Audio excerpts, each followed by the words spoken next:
Welcome to SEC football presented by Sonic. This is Starkville. The Texas Longhorns are here for the first time since 1991 in an SEC showdown with Mississippi State.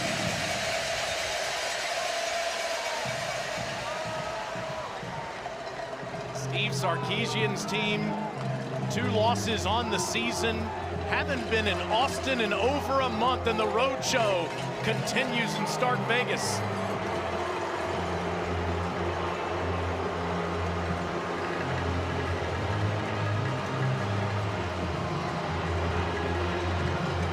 He's the College Football Hall of Famer, Matt Stinchcomb. I'm Taylor Zarzour. Alyssa Lang is on the field. You'll see her in just a second. We think we got a fair fight today. Mississippi State hasn't won a conference game this year, but they've been right in every single one they've played.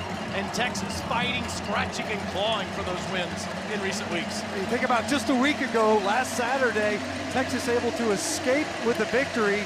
Mississippi State, the inverse of that, finding a way to lose a football game.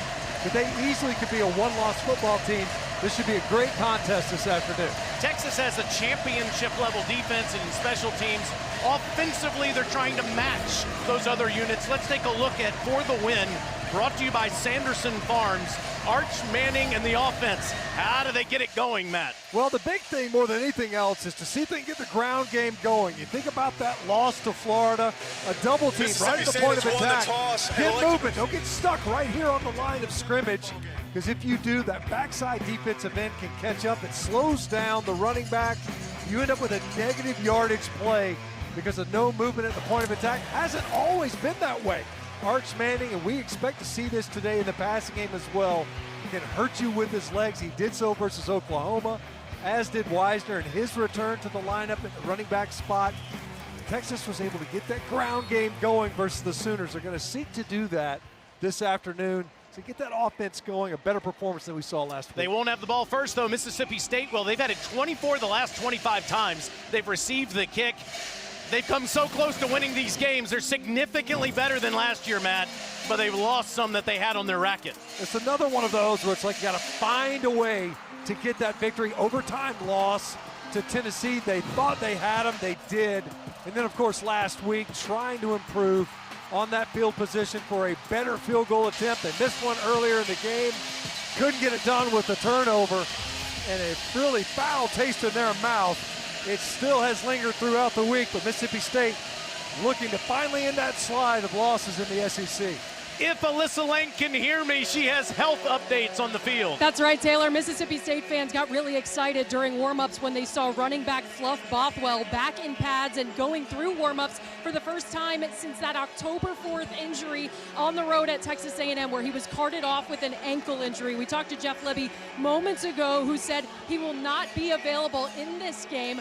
One more week, and then you will see him on the road against Arkansas next week. On the other side, Michael Taft, the quarterback of that Texas defense, also unavailable today after going through a thumb surgery earlier this week. Expect for Jelani McDonald to have a bigger role today. But in some good news for Texas, C.J. Baxter, who we haven't seen in that running back room since the UTEP game after dealing with a hamstring injury, will be back on the field. And guys, as the rain starts to come down and the ground game will be important, Quintravion Wisner and C.J. Baxter will now be in the backfield together for the first time since that opener at Ohio State. Have to wait for that, Langer, because State will get the ball first. 73 degrees, and you mentioned a little drizzle on the field. In the 6th meeting all time, Texas leads 3-2. Beat State in Austin last year, 35-13. Again, first time here for Texas since 1991, and it is clanging in Stark Vegas. State's only returned 2 kicks all year. Devon Booth calls for the fair catch there, and Mississippi State will start at the 25-yard line with their 5th-year quarterback, Blake Shapen. Started 33 in a row when healthy. He didn't start this one last year because he wasn't healthy. Michael Van Buren started that game. And of course, Texas won it in Austin. Van Buren's now with LSU. Shapen has started a game in 5 straight seasons. Led Baylor to the Big 12 championship back in 2021. Threw for over 300 yards last week in the loss in Gainesville. At the 25, he hands it off to Booth, and Booth goes in the wrong direction on the first play. He'll lose a yard as Anthony Hill Jr. drives him backwards. Jr. from Denton, Texas, has been terrific on that championship level defense for defensive coordinator Pete Kwiatkowski. You can see Mississippi State over the football quickly. Anthony Hill Jr., more stress on him without Michael Taft in that backfield of the defense. On 2nd and 11, it is Booth again who gets the edge, and Devon takes horns with him past the 30, up to the 32. That's an 8-yard pickup to make it manageable. Mississippi State will have a 3rd and 3 here. And Chapin will throw for the first time underneath, incomplete. Would have been short of the first down anyway. And that is a quick 3 and out for Mississippi State. Colin Simmons and the Horns get State off the field. Texas brings Ryan Niblett, quite possibly the best punt returner in the game, onto the field. Guy has been electric the last couple of weeks. 75-yard touchdown against OU. 2 punt returns over 40 yards last week. Let's see if Ethan Pullia punts to him. Right at Niblett, who fields it near the 20. Here he comes again. Past the 35, and Texas and Arch Manning will start on offense at the 37, 48-yard punt, 17-yard return. Well, you just said it in the open, Matt, about Arch Manning getting into a rhythm here early in this game. He's 7-2 as a starter, played in 10 games last year, starting 2 of them, including the Mississippi State win last year in Austin. Won 35-13, and he threw for over 300 yards and scored 3 touchdowns in that game. Got to make the layups today, the easy throws.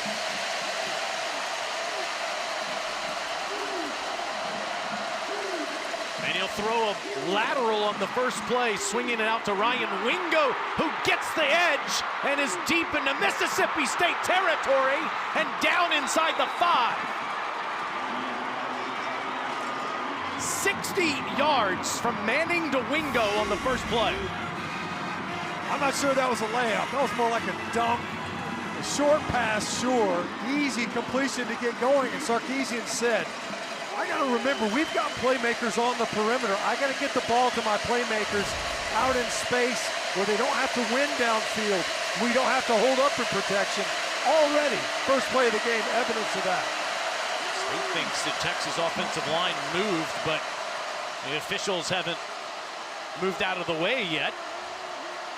In the pistol set, Manning fakes to Weisner. Arch keeps it. Arch, touchdown!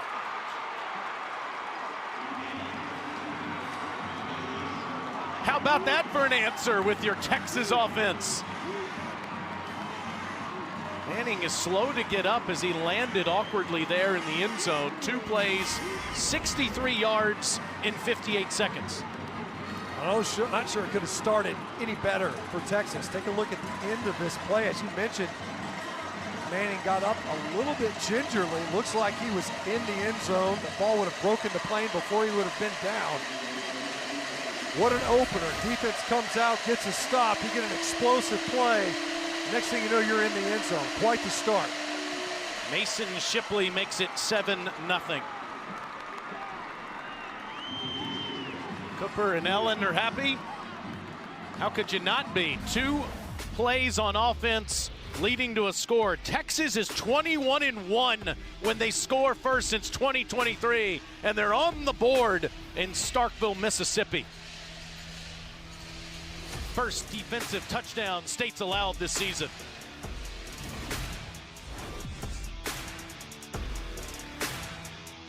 League, their 2nd year in the conference, and their first trip as a member to Starkville. How about that start on offense? Shipley on a short kick, and again Mississippi State will call for a fair catch and will get the ball at the 25. Arch Manning scored on that rushing touchdown, Stinch. What'd you see with his right leg here? Yeah, you can see as he was kind of straining forward. You see there towards the end, he got up very gingerly, kind of limp towards the sidelines. In the training tent now, I know Alyssa's down there. He just popped out. So you see him, looks like he's moving okay. He didn't even want to go in there. No, I'm good. I want to go back in. He's accounted for 18 of the 22 offensive touchdowns Texas has this year. After going 3 and out, Chapin and State back on offense, and it's Booth around the corner. Devon gets up to the 29, maybe to the 30. Again, like Alyssa said in the open, Matt, no Fluff Bothwell today. Had that injury against A&M a few weeks ago. Might be back next week against Arkansas. So Booth, who had 22 carries last week, figures to be a huge part of this day too. And Booth takes on a few. And here's another 3rd and 3. Yeah, you can see it's obvious. Mississippi State's going to be stubborn in the ground game. Started this game off on the ground, couple of runs, and then that 3rd down attempt. Same scenario here on the 2nd possession. Convert it the first time. And Chapin will throw. Incomplete. Dropped by Seydou Traoré.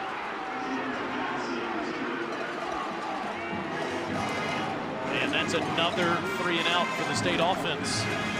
Traoré just looking to turn up, knows he was going to have to get a catch and run to pick up the 1st down. Trying to get out there on the perimeter. Already you see in this game, Mississippi State clearly going to be intentional in that ground game. Just has not been enough. Back-to-back 3rd downs, putting it away to this man. Dangerous. Pulliam to Niblett. And he'll let it go past him, and this is a terrific punt by Pulliam. It'll pin Texas down. There is a flag down at the end of the play. Texas would take over at the 10-yard line. Today's referee is Jason Autry. During the kick, illegal block in the back. Return team number 4. The penalty's half the distance from the end of the play.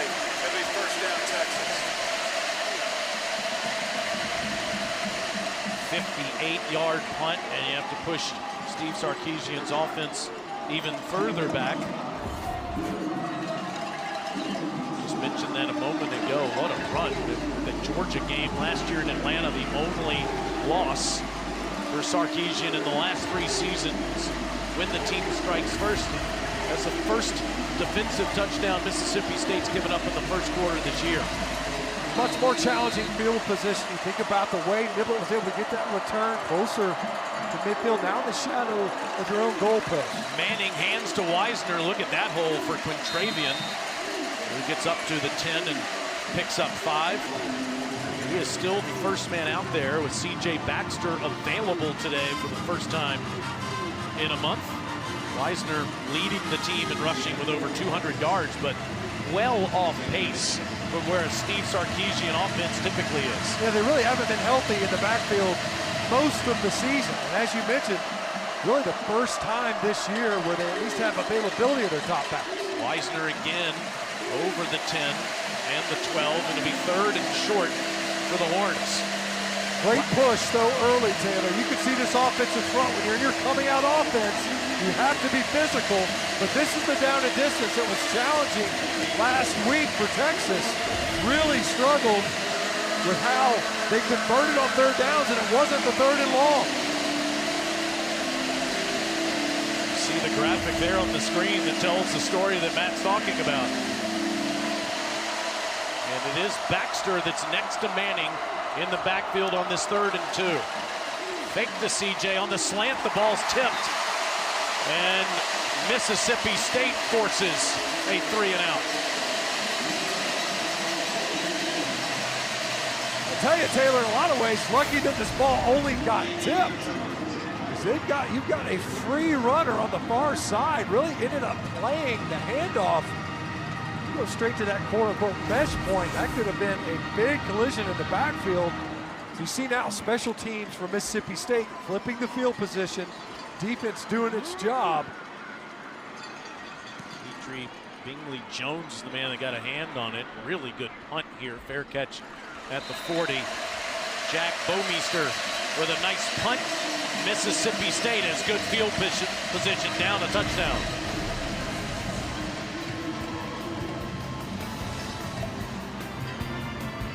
We're in the Sonic app And in part by T-Mobile 5G home internet. It's been a minute since State won an SEC game and won one here at home. Back in 2022, the win against Auburn.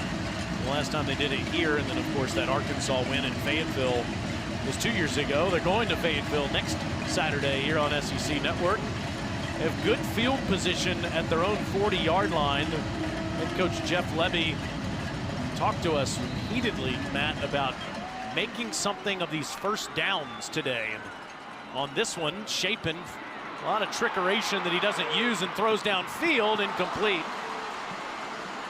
He's trying to sandwich it in there for Sam West, and it's incomplete. He ended up pushing it in to West, but what they wanted was Brennan Thompson. I think about a week ago, able to hit a couple of nice shots, second play of the game. We're able to push the ball downfield. That time, as you mentioned, a lot of activity in that backfield. So far, Mississippi State, first 2 possessions, it's run, pass, but they've been able to get to third and manageable, 3rd and 3. They stayed away from that attempt on first down to try to chip away at that down and distance. With that incompletion, got that full set of 10 yards. They're just trying to get that first down to get into their tempo offense. On 2nd and 10, Shapen throws the deep ball. Incomplete, but flags everywhere. Anthony Evans, the intended target. Grayson Littleton, the true freshman. Pass interference, defense number 4. 15-yard penalty for the previous spot, was an automatic first down. Jelani McDonald's name they called out instead. There were 2 defenders down there. If this ball isn't underthrown, it's likely an incomplete pass. As you mentioned, you're in phase. Littleton just panics. The ball, we've seen this a lot this year. Underthrown passes, the receiver's trying to fight back to the football. The DB does not get their head around, get that DPI. It certainly was Littleton that committed the foul as they go back to the ground with Xavier Gayton. And Gavin, the sophomore from Brookhaven, Mississippi, that we've seen in the Wildcat formation quite a bit. Gets a few there. It's 2nd and 9. Well, Taylor, Jeff Lebby said, we like our matchups outside. They love their speed at receiver. First time we saw the ball go downfield, they were trying to get it pushed downfield on the previous play. Shapen facing pressure. Escapes. Good ball for a first down to Traore inside the 30. Well, for Texas, prior to this possession, they've been able to avoid the stress that a tempo offense puts you in. No Michael Taft in the back end. This stresses the communication of the defense. And now it's Gayton going the wrong direction. Might have lost a foot or so. Yeah, it seems pretty evident that they're going to say, look, we're going to continue to keep you honest defensively. We're going to continue to push the ball on the ground. Gayton, again, as you mentioned, a guy that is getting more touches. They expect a lot out of him. Missed some opportunities on well-blocked plays last week where he wasn't able to capitalize for bigger runs. On 2nd and 10, Shapen with time, throws, and that was a dangerous ball over the head of his intended target, Evans. 3rd down. Ball just got away from him a little bit. Not a lot of pressure that time. Ball just sailed. You see now, so you're not efficient on that first down. 2nd down, an incomplete pass to an open receiver. Missed opportunity there. Just 1 for 5, Matt, to start the game. And 0 for 2 on 3rd down.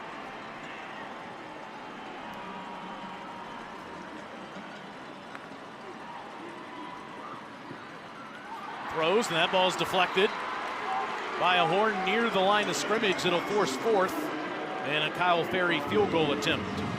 Trey Moore got a hand on it. Great timing by Trey Moore. Saw it, felt it, was kind of dropping out of his pass rush, knew he wasn't going to get home. Good job of getting up and elevating. Already we've seen now on 3rd downs, these tipped passes, if you can't get there at home, as a pass rusher. Ferry missed from 41 last week, though. I'm still not sure he did. Right over one of those uprights. It's an outstanding year and career, and this one's blocked.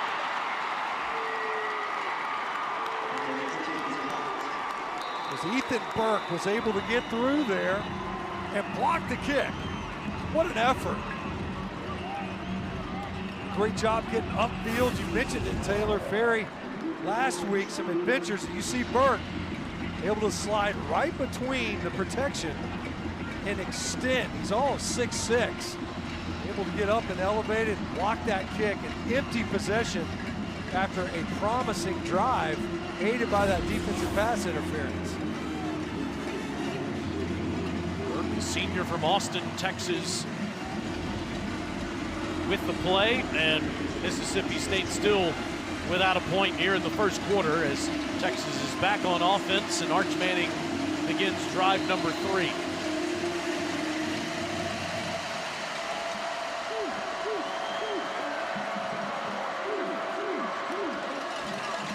And there's C.J. Baxter. Horn fans excited to have him back in the lineup. Gets 1 yard on first down. There's a lot of internet chatter earlier today about Steve Sarkisian's future and whether it'll be in college or at the professional level. His management team, his agent, sent out a scathing denial earlier today, denying that he has any interest of anything other than being Texas coach, and that ball's dropped by Wingo. I'll show you this graphic again and read it for you on 3rd and 9. Any reports regarding communications on coaching opportunities with NFL teams are patently false and wildly inaccurate. Sark is solely focused on coaching the University of Texas football team. What does he draw up for Arch Manning in the offense on a 3rd and 9? Well, what we haven't seen is pressure from Mississippi State. See if they try to heat Arch Manning up on 3rd and long. Pressure, here's that heat, and down he goes. Darian Gillette, the former Texas Longhorn. Well, we talked to Coleman Hopsler, and look, what happens is he's going to end up working right up the middle. Where you want to pressure is inside out. So watch, the back works outside. Does a great job of diagnosing that opportunity. Gillette able to get Arch Manning on the ground. Also 10 yards on the play. This off the side of the foot and out of bounds. As Bomeister, that's not his best.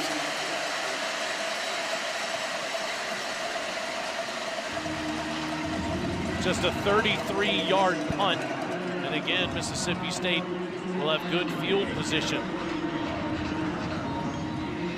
Here's Trey Moore already with a play in the game, causing a deflection. Matt, he's a finalist for the Campbell Trophy. Terrific GPA on the 40 acres. Spring team academic MVP. The academic Heisman, you can see why too. It was a really smart play that he made on the 3rd down to come out of his pass rush and get his hands up. Mississippi State defense, back-to-back possessions, getting their offense good field position. Traore, the big tight end, takes Texas with him near the first down marker.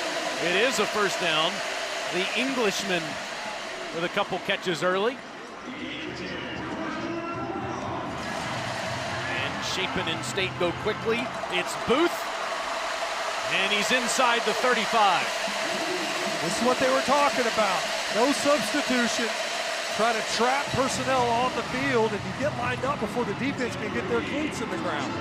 Consecutive first down plays on first down. And Shapen across the middle, wide open target for a first down inside the 15. Is Evans sat down on a slant for 20 more. So you get over the football quickly, you run the ball, and then you get over it quickly, fake, play action, and able to jam one in there to Evans. Safety late getting over there on help. Texas not ready for this pace, and Booth maybe a yard there as Brad Spence makes the tackle.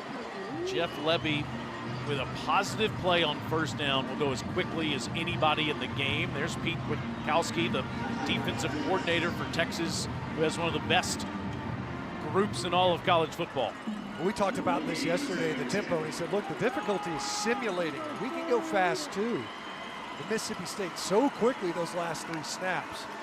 2nd and 9. Booth again, and again, not much. Trey Moore, we're just talking about his academic prowess. Outstanding player for UTSA and for the Horns. This is what you have to do defensively. So you're bleeding. Tempo is starting to spool up on you. Back-to-back plays, no gain on the play. You test that defense. And once again, that Texas defense that has shown that internal rush lanes, not a ton of them versus the Longhorns.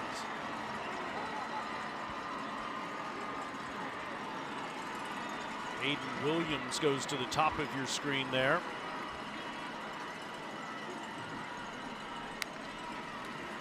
Shapen on 3rd and 10. Good ball and a touchdown! Sam West. Just his 2nd catch of the year and his first touchdown.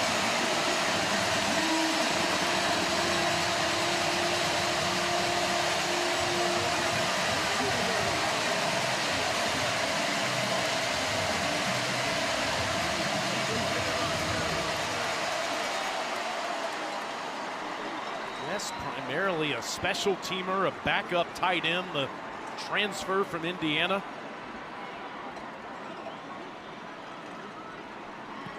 And Kyle Ferry ties it up. How about Blake Shapen on that drive, Stinch? 3 for 3, 43 yards and a touchdown. It was definitely a slow start, but boy, did he spool up quickly. Great job getting in there to Sam West.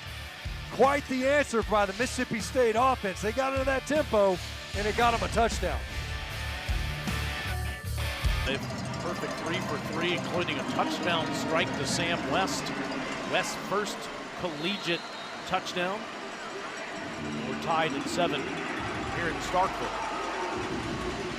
Standing atmosphere, cowbells clanging, burnt orange and maroon together as one at Davis Wade Stadium. How about that touchdown, Stinch? Go back and take a look. Interesting offensive backfield. Here's Anthony Evans right here in the backfield. They end up getting it right here to Sam West, but watch the influence it has on this linebacker. He's going to slide out just a little bit. Ty Anthony Smith, influenced by the fact that Anthony Evans is in that backfield. You better believe the Longhorn defense had a locator on number 3 for Mississippi State, Sam West. Not so much. That's his first career touchdown. Going to come at a better time for Mississippi State as they climb back into this game.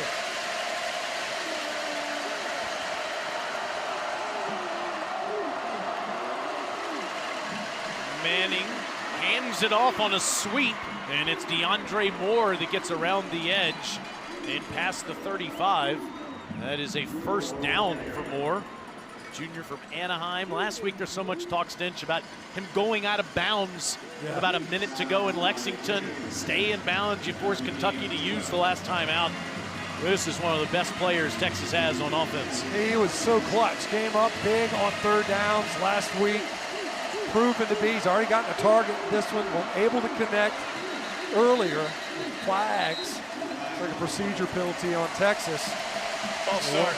Offense number 0. Movement prior to the snap. 5-yard penalty. Makes first down. Maybe Mr. Moore isn't used to those cowbells. Yeah, as you mentioned, it's their first trip here as a member of the Southeastern Conference.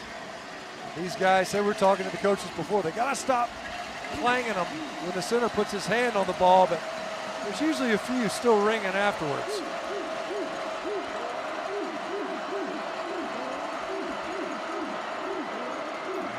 Quiet for a few seconds, and then snap, and here it comes again. Manning in pressure, and he somehow gets out of there, but still it'll be a loss on the play. Down Wisner is back. It's a 4-yard loss. Jerron Manning makes the play to end the play. That time, excellent effort right up the middle. The Mississippi State defense got pressure. Would have been better had that ball not been completed, as you mentioned. The Longhorn offensive lineman on the field. They've dealt with quite a few injuries already. It's DJ Campbell, the right guard, who's a senior from Arlington. They're playing a true freshman at left guard, back up at center. Campbell, the lone returning starter from a season ago, a rebuilt offensive line for Texas, and you can see clearly under duress on the field. Got a backup in there at center. Lost Cole Hudson. He was injured in practice before the Kentucky game. Connor Stroh, one of their other guards, man, has been banged up as well. You can hear, Coach Sarkisian said, look, we're going to just stick with the guys we got. And you see, yeah, just whipping around after the sack attempt. Campbell's engaged as a blocker. Happens a lot. Guys you get rolled up on. There's a lot of action that's happening behind you as an offensive lineman. And you see not a lot of weight on that right leg. But good to see the big fella up on his feet.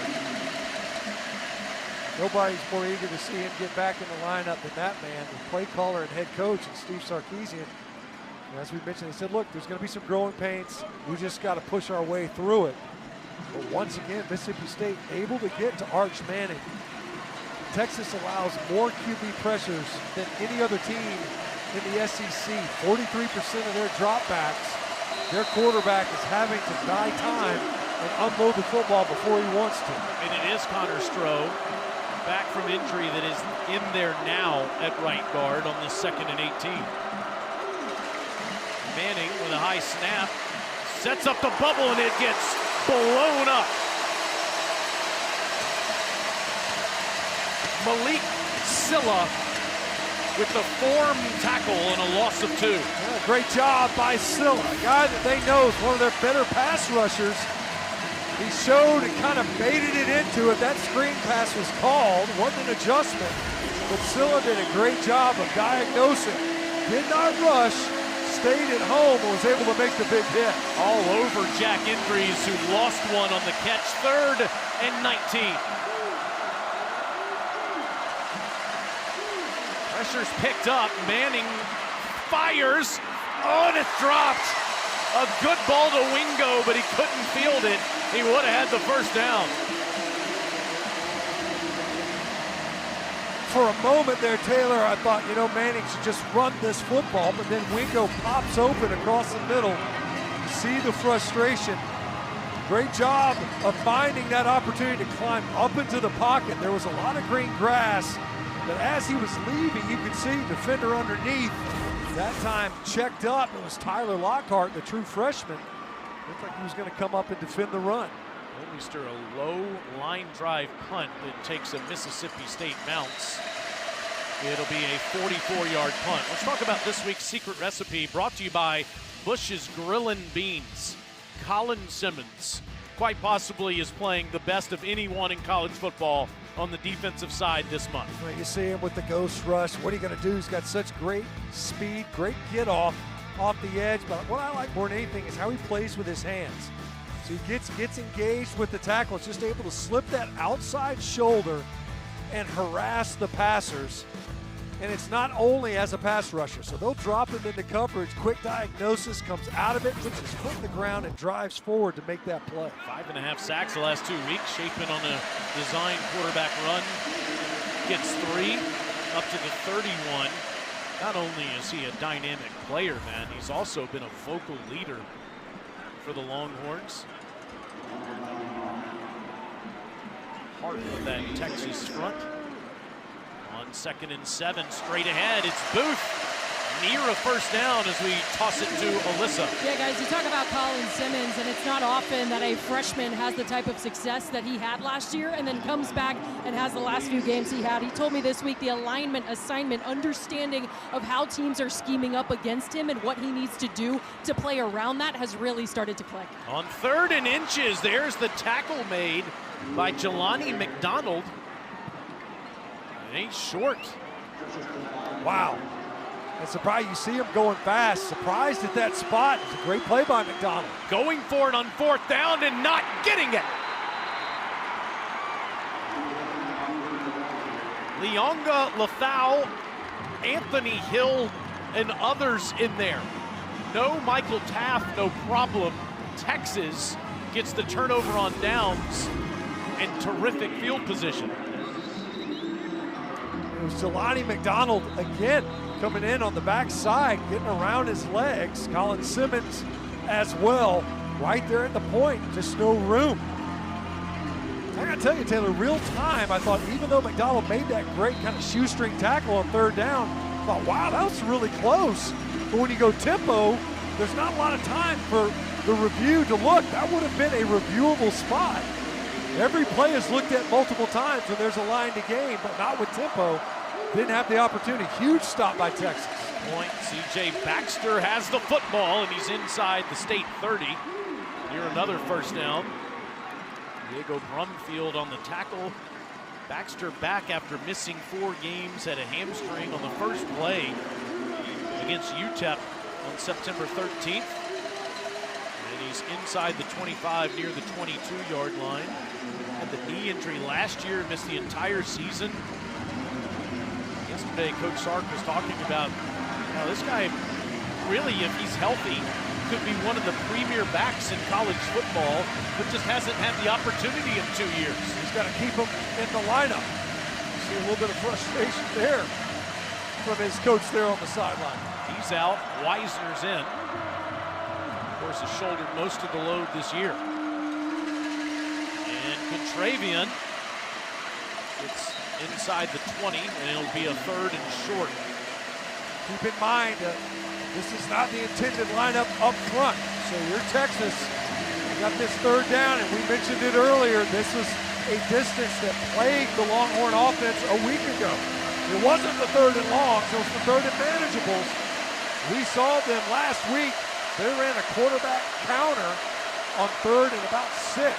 So the run game is still very much on that call sheet for Steve Sarkisian when he's got number 16 in there, quarterback. 3rd and 3.5. Wow. And a penalty. False start. Offense number 83. 5-yard penalty. Makes 3rd down. Spencer Shannon, the big tight end. Let's see, get in there, and here he is. You see it right there. See him kind of rock forward in his stance. It's just so hard, especially when you're down there on that edge. You can't see the football either. Second false start on Texas, 4th penalty. On 3rd and 8, pressure, Manning throws, and it's caught. DeAndre Moore climbs the ladder and makes the grab over Rylan Lanier. First down, Texas. Man, what a gutty throw by Arch Manning. Staring down the barrel That's the end of of a the first blitz. quarter. He knew he was going to Timeout. get grilled, and he stood in there and threw it. From Jerron Manning, no relation. 7-7, we go to the second quarter, and Texas is on the doorstep. In the game, easy pitch and catch to one of your playmakers, Ryan Wingo. Let him do some of the work afterwards, gets him on the doorstep, and then Arch Manning takes it in himself. Strong finish to the end of that one, and then just on the previous snap, knows he's going to get crushed, does, and delivers a strike to Moore for the first down. Baxter slips with pressure on him as Gillette gets him again. Gillette played 2 years for Texas and was Arch Manning's teammate. Gillette in there, get more time today because of the targeting penalty for Zachary Tillman last would get him back in the second half. As you mentioned, Gillette now involved 2 nice plays defensively for State. Manning still has the football. And he's out of bounds inside the 8, taking on State defenders. Jerron Manning and Arch Manning. You can see Manning in the role that his legs can play and need to play in this offense. Quarterback design run, no read. It's going to be you. So kind of working out the kinks of that shoulder. As we mentioned, they've been aggressive in this part of the field. Last week, struggling on those 3rd downs. On 3rd and 7, pressure's picked up and it's incomplete. He threw to the corner and Wingo wasn't there. Wingo was covered up by Kelly Jones. Kicking time for Texas. Kelly Jones has really emerged. That is a big corner. And literally, Ryan Wingo just gets swallowed up. And it's partly because Kelly Jones is all of 6'4". We were down on the field earlier. They've been really pleased with his emergence at corner. Was a quarterback in high school, quarterback. He's emerged as a really good cover guy on that edge. Jeff Levy says we don't throw him in practice, let alone in a game. And that kick goes through as it was deflected. Shipley's kick does go through. Wow. Do you get credited with a block if they still make it? There's a flag down as well.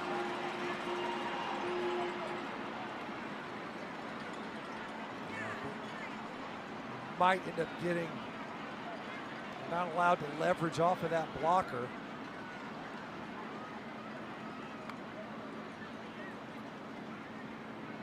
Long conversation about it. Here's Mr. Autry. Personal foul, illegal block below the waist. Defense number 22.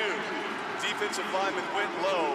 The penalty's half the distance from the previous spot and includes an automatic first down. Take the points off the board, bring the offense back on the field. A huge penalty, massive penalty. And absolutely no reason to be doing it. It's easy. Look at where the officials are standing. There's nothing else for them to be looking at. There's no receivers. They're all looking at the line of scrimmage. If you dive at the legs so that your teammate can jump over, you see it. It worked. Ball goes through. Except you can't take out that offensive lineman's legs like that. First flag on Mississippi State puts Texas in a first and goal situation inside the 4. Manning had trouble with the snap, but got it to Baxter, and CJ still trucking defenders.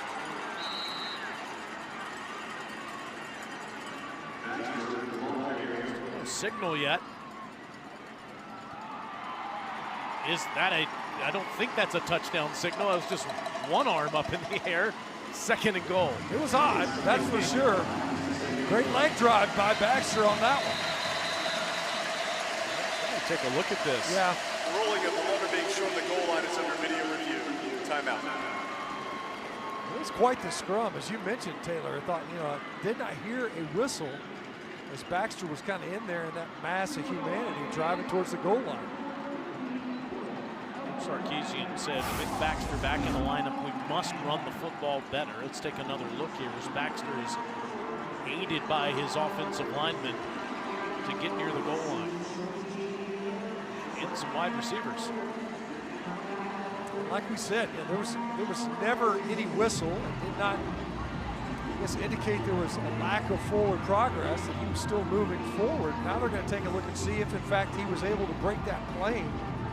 I was always curious, when you see it, they're not able to get in there early, especially when officials get in there and kind of late. It's like, well, of course the guy's going to stretch out after the fact. But with replay, they're going to be able to see, did, in fact, Baxter get it across that goal line without any after the whistle advancement. Steve Sarkisian has had a 1,000-yard rusher 13 straight years. He's been a head coach in college football. Weisner leads the team with 222 yards. Baxter just 110 coming into this game today, in part due to these injuries. But once again, this is the identity of their team with both of those guys in the lineup. See that? I mean, it looked as if maybe State's defense felt like the ball was going to be blown dead. It never did. You had guys, defenders, that were kind of standing there. It's not they anticipate a whistle. It's not a down-the-line view, but it certainly doesn't appear he's down as he is being pushed to the ground over the goal line there. Agreed. It just was not ever, and if anything else, you wonder if he was ever down. There's bound to be bodies underneath him right there. It was a heck of an effort. There were 3 Mississippi State defenders right there as he was kind of emerging that hole right in the middle of the Texas offensive front.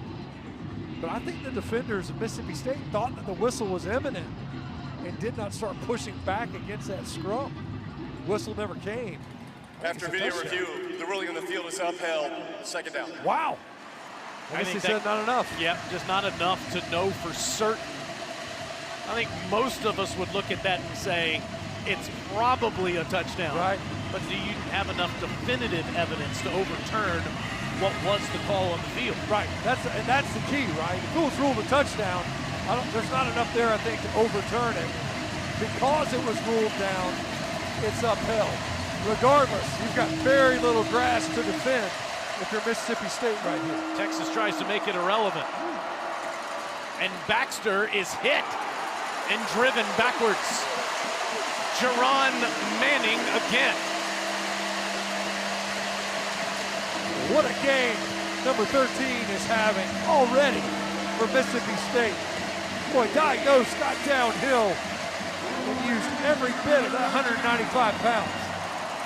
This time Manning will roll and throw, and it's a touchdown. That's Parker Livingston.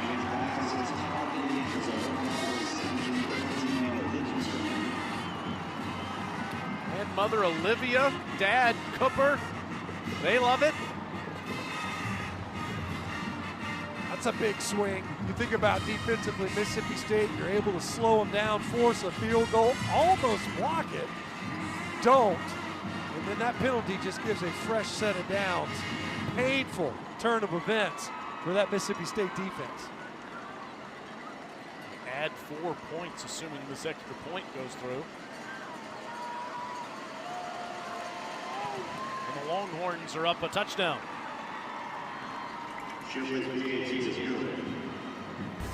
A personal foul penalty on this short chip shot field goal attempt gave Texas a fresh set of downs, and they pay it off with a Manning to Livingston touchdown.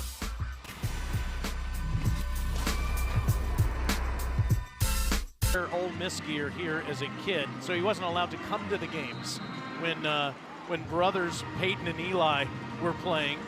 He has traded in his alma mater's colors for his son's colors, and you certainly can understand that. His wife Ellen there next to him, and those are two terrific people that have raised a great family. Devon Booth returning this kick. We've only seen that a few times this year. Mississippi State will start at the 15. The great Dari Noka has a studio update.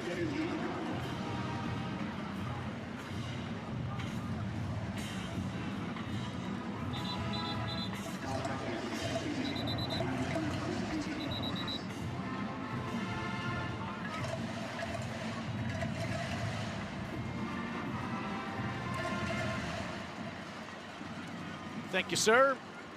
Surprising to see that Mizzou Vandy score too. 3-3 going to the third quarter for all those flipping around. Welcome to Starkville, where Mississippi State is back on offense.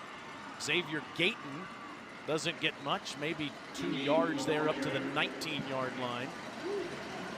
I think Blake Shapen, terrific 2 drives ago, but Mississippi State going for it deep in their own territory, turning it over on downs, and Texas took advantage. On 2nd and 8, Shapen will step up and throw. Wide open target into the Texas secondary goes Anthony Evans. This guy was a specialist at Georgia. He's one of the top receivers in the SEC at Mississippi State. 26 yards. It's Shapen still with it. Out of bounds inside the 45. Well, you see the difficulty for a defense. You get that explosive play. On the previous, you had Brennan Thompson underneath, and you had Anthony Evans over the top on that crosser, wide open, and then quickly, as soon as they can snap it, they do. The chains aren't even close to set, but as soon as the whistle, as soon as that official indicates ready for play, that ball's getting snapped. Shapen will hand it, and it's Booth who gets down to the 41. It's why it makes such a big difference as Simmons makes the tackle there, Matt. When you have a play like that, Texas can take their time to get set on defense.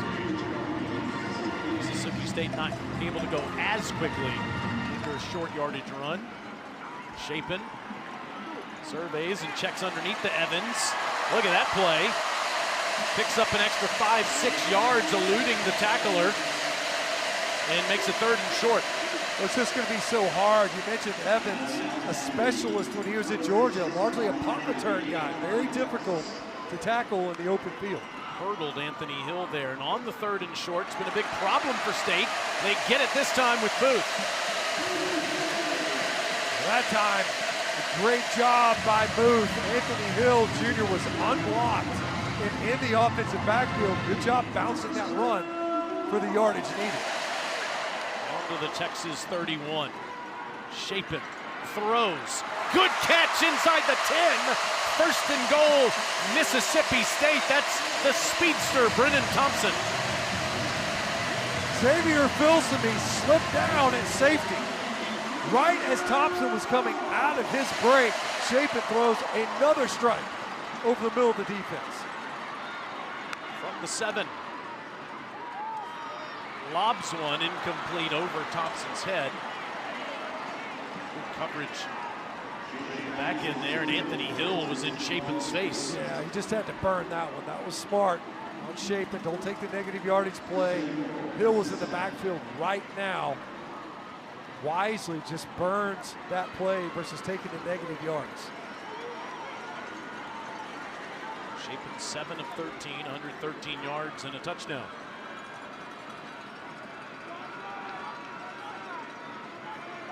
You can see, obviously, State, you get these scenarios. We saw on the 4th down, they stayed in tempo. They get in the red zone much more deliberate in this part of the field. Number 5 on the play clock, and Shapen will hand it off to Booth. Spinning towards the end zone.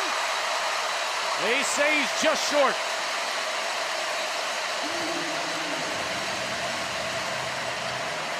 Mississippi State isn't going to give them time to even look. Booth is wrapped. Nope. Shapen keeps it and incomplete. 4th down now. Once again, close to a line to gain. State stays in their tempo offense, and Texas defense finds a way to get this stop. Watch as Booth driving towards the end zone. Well, that's awful close. That was on the play before. It's 11th play of the drive. State 0 for 1 on 4th down. Camario Taylor is in there at quarterback. Taylor will throw. It's deflected and still caught by Traore. Jelani McDonald got his hand on it, but it wasn't enough. Touchdown, Mississippi State.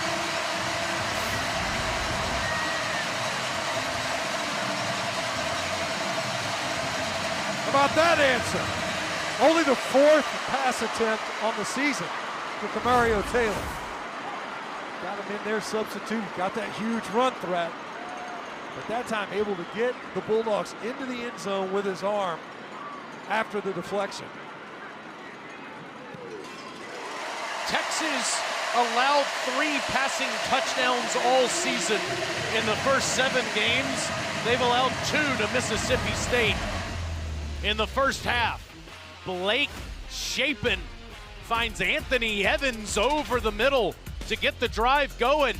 Then the speedster Brennan Thompson gives State a goal to go.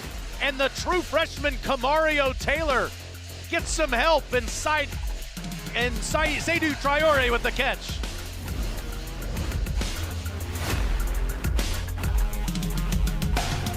Tennessee traveling to Lexington to take on the Kentucky Wildcats, and then after that, it's SEC football final. Dari Nowkhah, Chris Doering, and Benjamin Watson take you through the biggest stories and highlights from the full slate of SEC football this week. Around here, they call them the school up north. What'd you think of Ole Miss going to Oklahoma and winning today? It actually ended up being a little bit closer than I anticipated after seeing Oklahoma last week in first person, right? We were up close versus South Carolina. I didn't think that they were going to be able to keep up with them scoring. They almost did in this game. Lane Kiffin reminding an OU defender that he talked trash in the post-game interview. You're not saying much now, are you? Lane is feeling it this year in Oxford. Of course, the Egg Bowl will be later this season. Arch Manning off to a solid start today. A touchdown run and a touchdown pass. I think that first play of the game really bolstering the numbers. Truth is, Mississippi State defense, outside of that first possession, played really good football. They forced 3 straight punts before they got in the short field when the Texas defense was able to stop State's offense on 4th down. Manning leaves the backfield is empty as Ryan Niblett left the backfield and made the catch. And right there is Deontay Anderson to make the tackle. We've seen packages for Niblett the last couple weeks stint on offense. Hasn't resulted in much, but he stays in the game behind Manning here on 2nd and 8. And takes the carry and gets greeted immediately by maroon shirts, Isaac Smith and others in there as we go down to Alyssa. Nick Smith was a huge part of juicing up this defense just a few minutes ago before they went back out on the field, guys. That last touchdown from State's offense really fired this group up. Coleman Hutzler told us yesterday they were looking back at the cut-ups from this game a season ago, and the guys who were still part of this defense said, "Coach, how did you let us go out there and play that way?" Of course, playfully, but they came in on a mission to redeem themselves from last year. Malik Silla gets credited for the tackle for loss there, and it's 3rd and 11 as Manning steps up, gets out of there, and runs for the first. So good at that last week in Lexington, and it continues in Starkville. We've seen Texas struggle in this game to pick up pressure. Mississippi State came after Arch Manning again, just showing those running skills. Steve Sarkisian talked about, we've encouraged Arch to do this more. His legs are such a big part of his game. You know, he converted the first 3rd down of the game last week versus Kentucky. Was able to pick up big yardage. Excellent run there. It's Weisner, Travion taking on defenders, running hard past the 46 for 7 yards. Ran for over 1,000 yards last year and has been the primary back without the help of Baxter in the last month.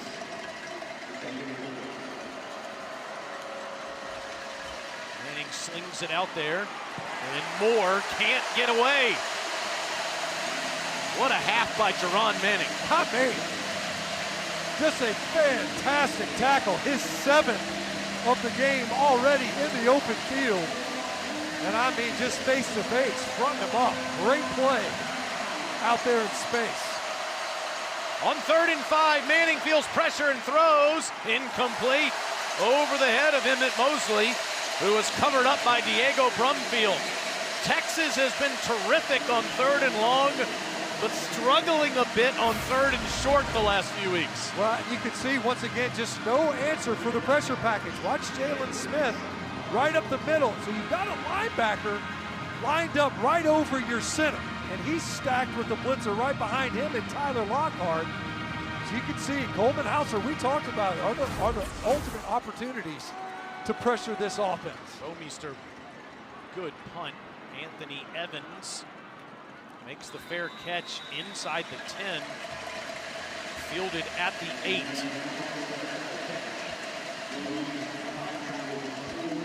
So Taylor, right now, Mississippi State, the defense, answering the bell repeatedly, setting up their offense. The last offensive drive, Blake Shape and Anthony Evans started getting going. Nice reads on that edge, out of the tempo offense, and the defense is looking for the handoff. Instead, you're able to pull it, get a little play action going with Brennan Thompson. And then on 4th down, after what looked to be maybe another stop, Kamario Taylor able to get in there and get a deflected pass for a touchdown. Chapin started 1 for 6. He's 6 of 8 since. But pinned deep near his own end zone here and throws. That's a nice catch made and a nice move upfield past the 20 by Thompson, his 2nd catch. It's a gain of 12 in front of Malik Muhammad. And you're beginning to see what the coaches were talking about. Again, they said, we like our matchups on the perimeter. Fake to Booth, pump to Booth, now throws to Booth and he drops it. Didn't like that first window.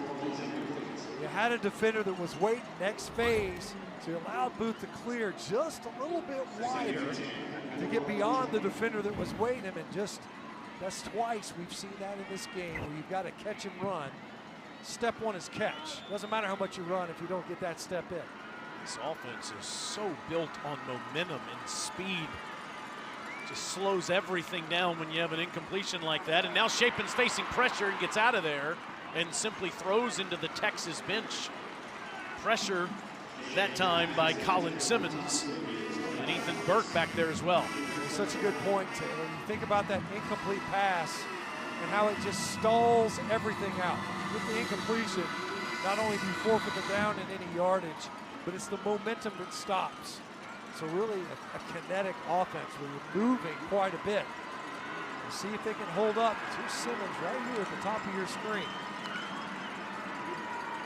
On 3rd and 10, Shapen dumps it off, but incomplete. Lucky it's not picked. 2 drops by Booth in the last 3 plays, and State will have to punt it away. That time they brought Colin Simmons on a stunt. He's working back to the inside of the protection. So here's Simmons here. He's going to work back in the middle of the pass rush. Stunt inside, a little bit late. Good job reacting enough by Shapen to buy time. That's reminiscent of the first offensive possession with the drop right over the middle. Niblett stands at the 35 and he'll run away from it. And Texas will have good field position at their own 41-yard line, tied in Starkville with 6:01 to go in the second quarter.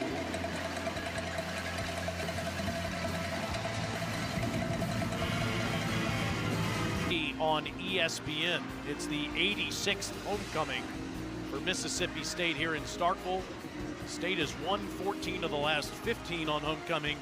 None of those were against Texas. Arch Manning with good field position at his own 42. Fakes to Wisner and ready to load up downfield. No, picked off the carom. That's Kelly Jones. Kelly's down at the Texas 40.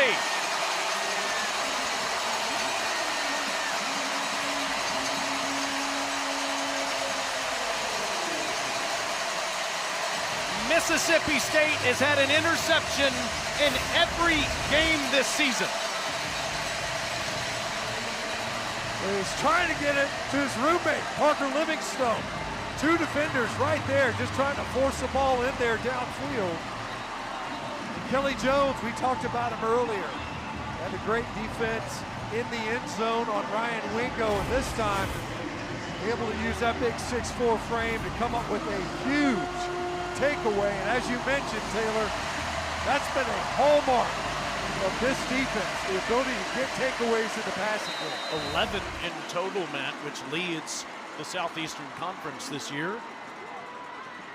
And Shapen from Texas 40, and it's Booth having trouble catching it, no trouble running it inside the 33. Boy, what a great block by Seydou Traore. He's emerged in the passing game, and he was the lead blocker for Booth on that last run, a physical finish. Booth again almost slips, gets up.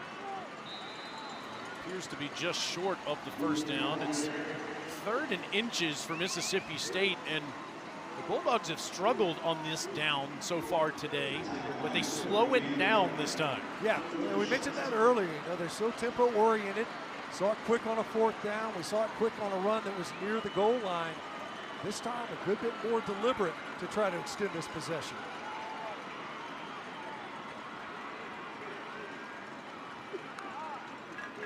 On 3rd and a yard, it is Booth. It's the first down. It's 1st and goal.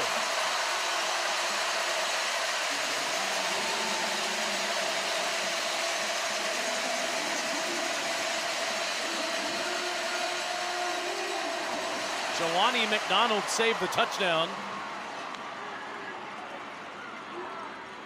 And Booth goes down near the 5. That's his career high for rushes in a game, Matt, are 22. He has 17 in the first half. You see, obviously leaning hard on him without Fluff Bothwell available. Really patient runs. You know, sometimes you see a back, especially you get in the red zone, they get a little bit sped up. We talk about passers kind of getting sped up in their head, trying to press the hole too quickly. And this time it's not going to work. Chapin has to take the loss. Hero Kanu in the backfield there, the senior from Germany. A little bit of confusion in the blocking scheme on the right side. Right guard, right tackle, Albert Reese. Kanu just wasn't accounted for, should have been. Just was not well assigned on the right side. A negative yardage play, big play for the Longhorn defense. Mississippi State was starting to lean forward on this possession, especially down here in the red zone. 2nd and goal at the 5 to 3rd and goal at the 11.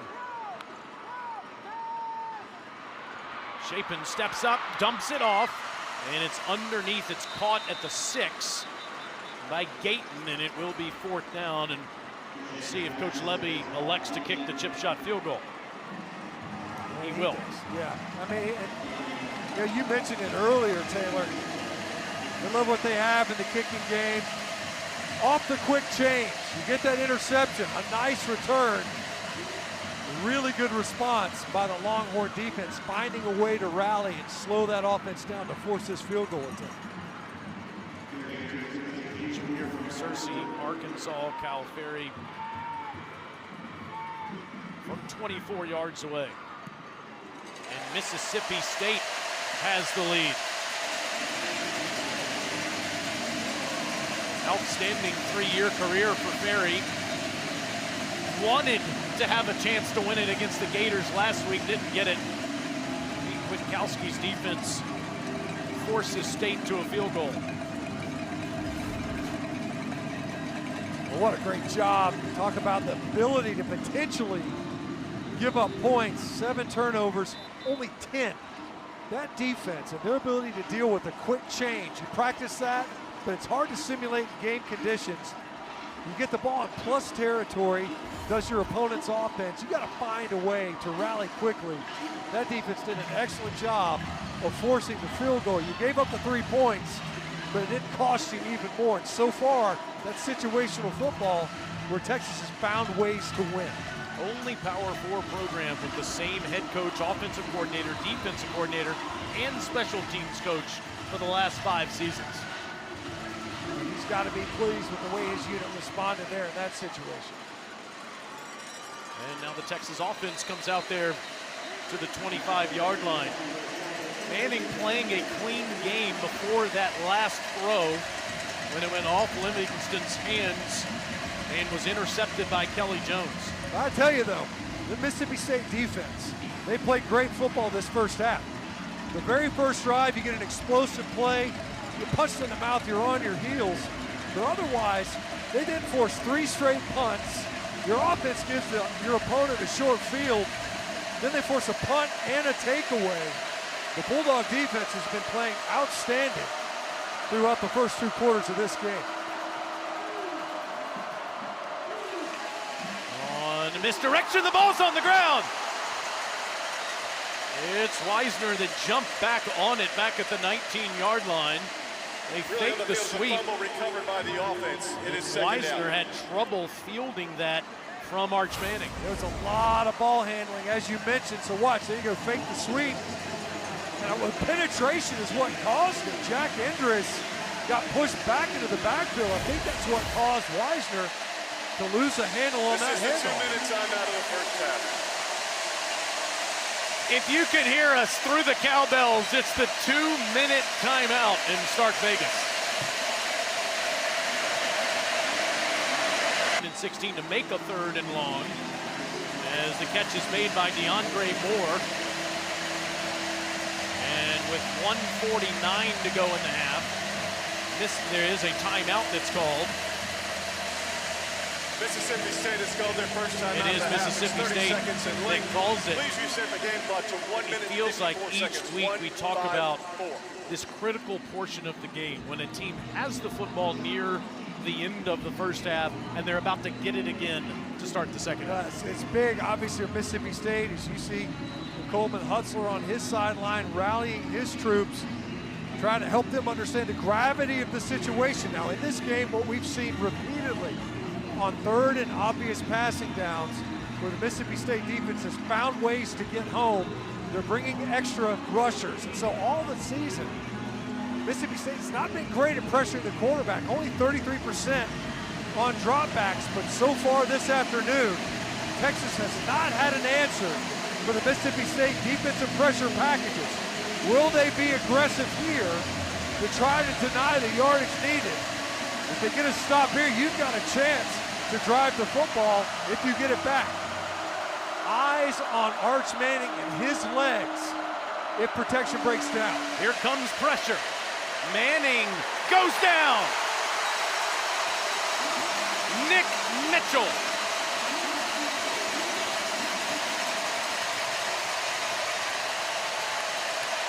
They call him the green dot, the communicator, and he's also the man that forces the punt. Mississippi State has called their second timeout of the half. No easy answers early, and when you could have, so look, got an opportunity. But by the time you would have located it, the pressure was already collapsing in on Manning, but you have to think, by now, you have to anticipate Mississippi State's going to be aggressive. Repeatedly, they've done it. 7 tackle for loss in this game. They started this offensive possession with the ball handling issue. You go backwards. You had to battle your way to a third and long, and now an opportunity for Mississippi State offensively to find a way to capitalize on this next possession. Defensive coordinator Coleman Hutzler's improvement with his bunch from last year to this year is truly remarkable in every way. They went out in the portal and they upgraded that entire defensive front, and it has shown up. Bomeister to punt to Evans. And Evans calls for a fair catch at the 40-yard line. Mississippi State has 1 timeout left in the half, and their quarterback has played a heck of a first half. Well, we talked about it. It was a slow start, no question about it. Got the ground game going a little bit, then of course was able to start to find opportunities downfield because of that tempo, opening up chances, able to get the ball repeatedly to his favorite targets in Anthony Evans and Brennan Thompson. And he's been opportunistic as well in the run game where he has full reads, an opportunity to hang on to that football as a quarterback. If you don't have good edge control, Shapen did it last week as well, he can hurt you. He is opportunistic in the ground game. Design quarterback run, you'll get a few yards here. Let's see how quickly Coach Levy calls plays with under 1:30 to go and 1 timeout left. Al Ferry's career long is 55 yards. Shapen throws, and that's a good ball to Aiden Williams, and it's a first down into Texas territory.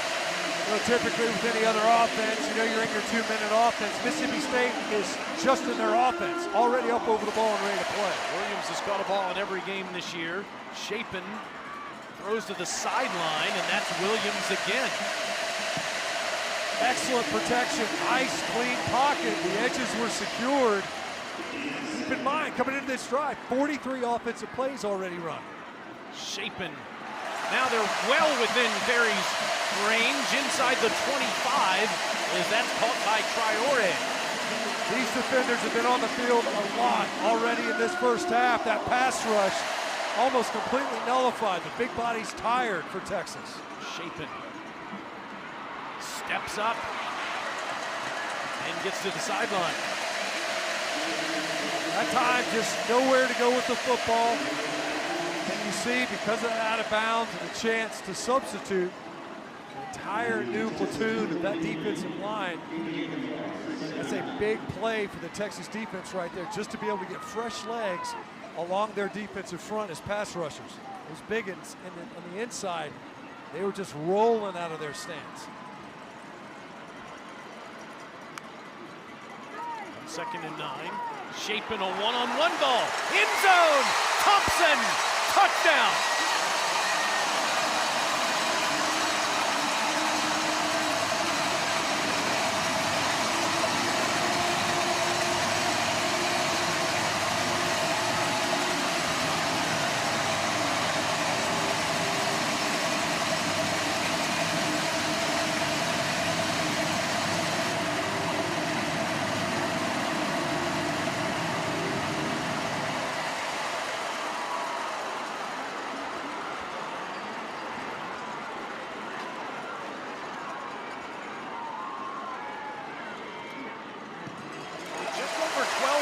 to go in the second quarter. It was 14-7 Texas.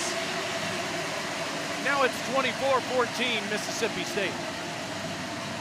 Well, you get the ball back for the offense, and we said this is their comfort zone. This is matchup right at the top of the screen, working against Malik Muhammad. Get that release outside and a step. Show him your tail lights. Great ball from Blake Shapen. Missed a couple a week ago. They were able to hit a couple a week ago, and repeatedly Mississippi State came into this game saying, hey, we've got opportunity with our receivers. They've been able to capitalize over and again, and as you pointed out earlier, get the ball back, knowing you're going to kick it to Texas. Mississippi State able to capitalize, squeezing in that other possession. You mentioned those opportunities downfield to receivers and taking those opportunities without Michael Taft on the field for Texas, which has to be a big loss for Texas. He hopes to be back at some point next month. Women's sports takes over SEC Network every Sunday afternoon. This week we start at 1 Eastern with Oklahoma hosting Auburn in volleyball.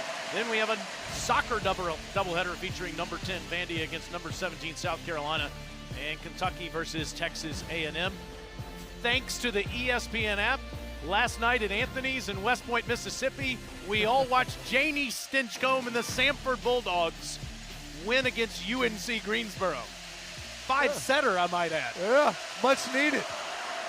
See how aggressive Texas is here with 38 ticks on the clock left. Arch throws, and it's a good ball, and that first down ball to Jack Indries. Texas does have all three timeouts, and they have a phenomenal kicker. Mason Shipley kicked one from 60 yards last year. And Manning again underneath. Catch made by Wisner, but with 23 seconds left in the half, Texas will call timeout. The catch, second down. Texas has called their first timeout of the half. It's 30 seconds in late. So much talk about New Orleans, Louisiana's Arch Manning, but New Orleans, Louisiana's Jerron Manning has 8 tackles in the first half for Mississippi State. He's been outstanding. I mean, we talked about it repeatedly, not just in the passing game, as you see Shipley over there getting loose in anticipation of perhaps an opportunity to steal some points right here before the end of half. Mississippi State defense has played a stellar first 2 quarters. Can the Longhorns offense find a way to move this football enough to where Shipley can have a shot at this?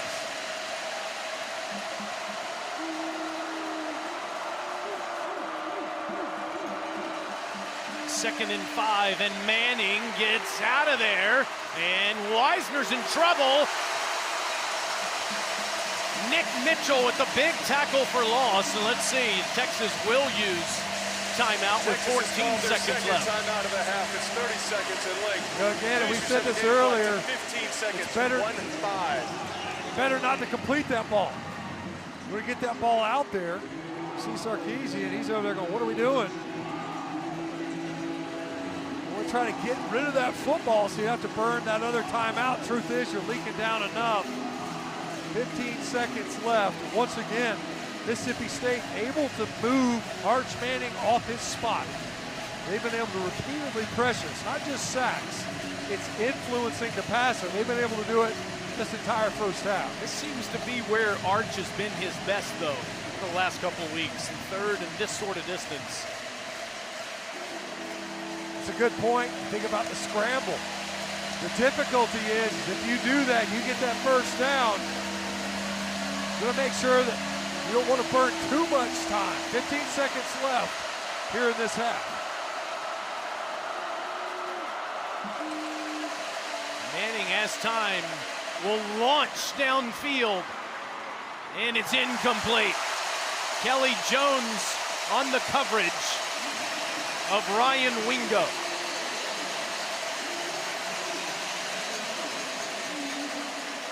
We said this a couple of times. And Kelly Jones, boy, they love what they've got in him. He's stride for stride. Look at that, using his length. Already has an interception. Was matched up on Wingo on the earlier possession. almost nearly forced a field goal were it not for a personal foul, and Kelly Jones having himself an afternoon so far in coverage. You said it, Jeff Lebby, we don't even throw at him in practice. He's done a good job because he doesn't get a lot of looks, a lot of challenges in practice. He's done a good job with the ball in the air. Burmeister cannon for a leg here, and Evans will let it go over his head. And the clock will run out at the end of the first half. State has 30 more minutes to go. They haven't won a home game in the SEC in 3 years. No SEC wins in 2 years.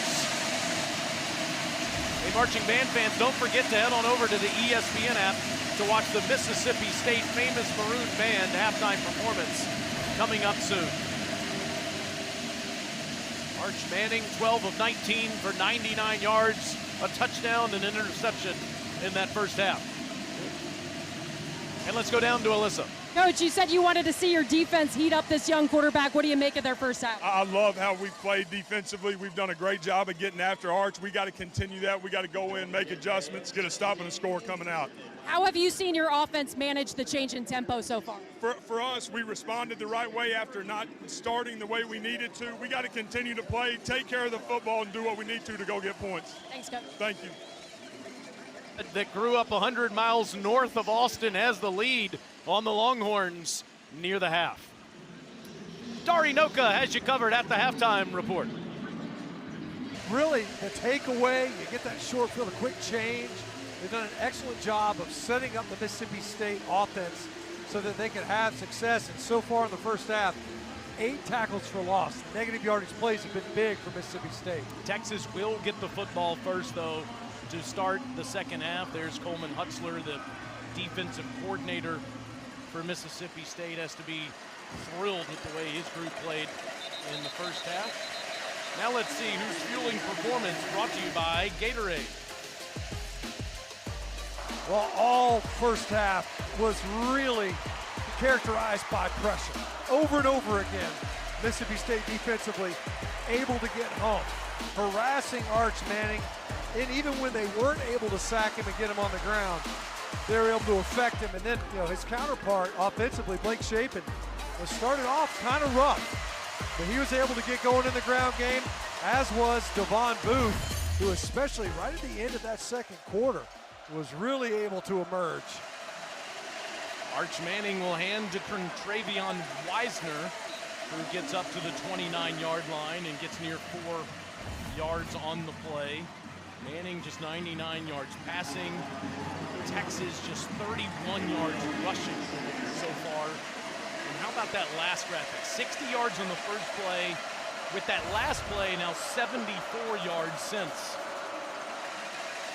On 2nd and 6, Arch throws near the Mississippi State bench, and that doesn't get much to Wingo. An open field tackle by Diego Brumfield.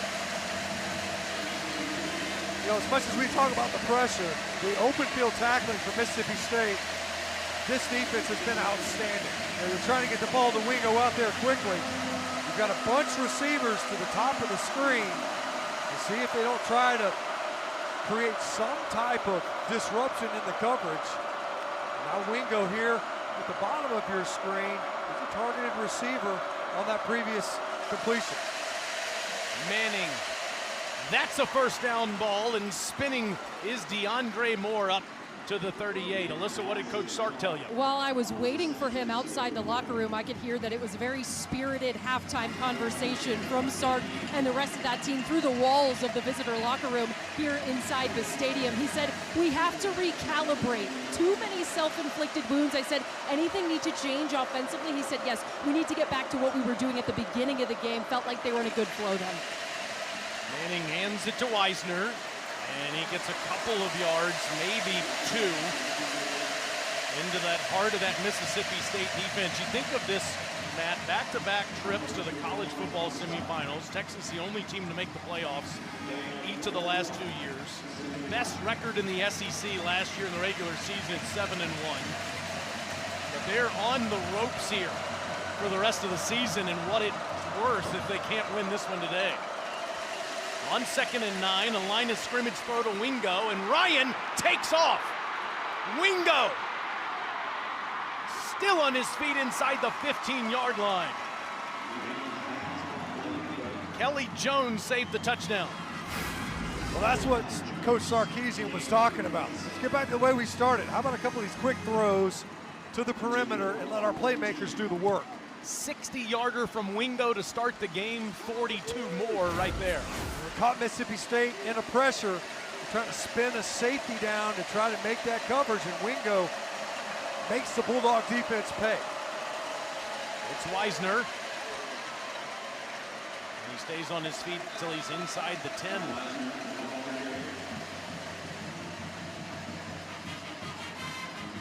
The junior from Glen Heights, Texas, has been the primary back today. C.J. Baxter is back.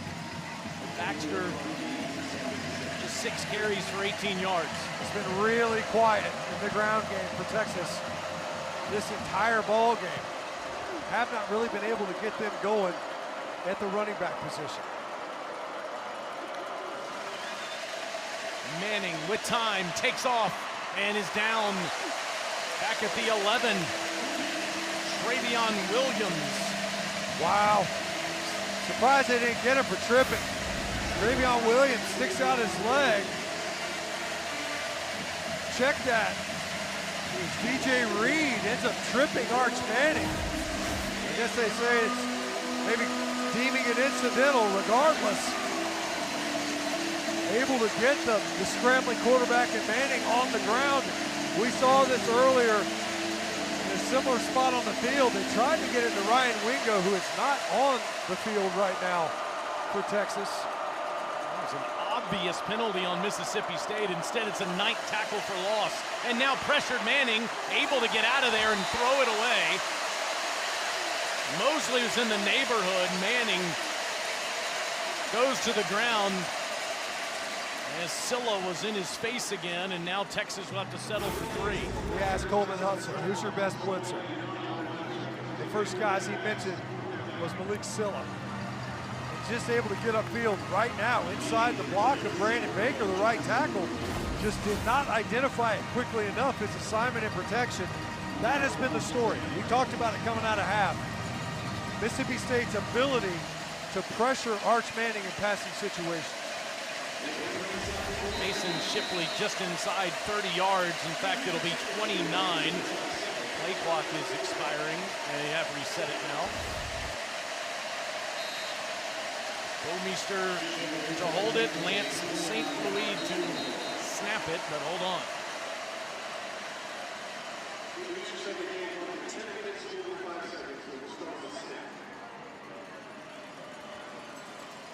Sarkisian's team had to get some points out of this first drive.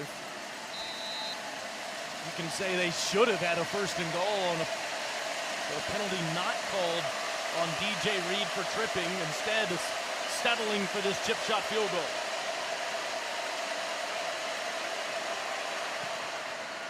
And one of the best in college football misses from 29 yards.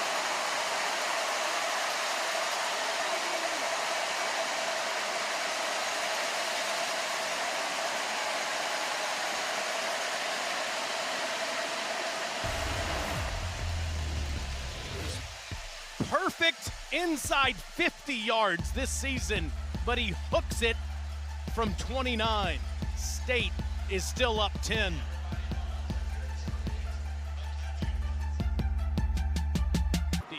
For the Texas defense. And Blake Shapen and Mississippi State go back to work on offense. And around the corner, it's Booth.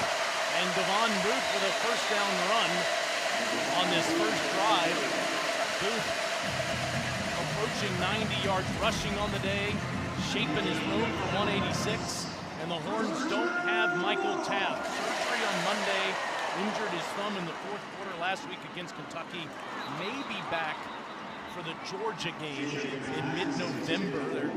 They marked that maybe as where he might return, as Mississippi State has an incompletion there on 2nd and 10. He's one of the best players in college football. And for this defense, he is the quarterback in the secondary, constantly communicating. You see versus a tempo offense, not ideal to be without your quarterback there at safety. All free play. They're just going to blow it dead here. Yeah.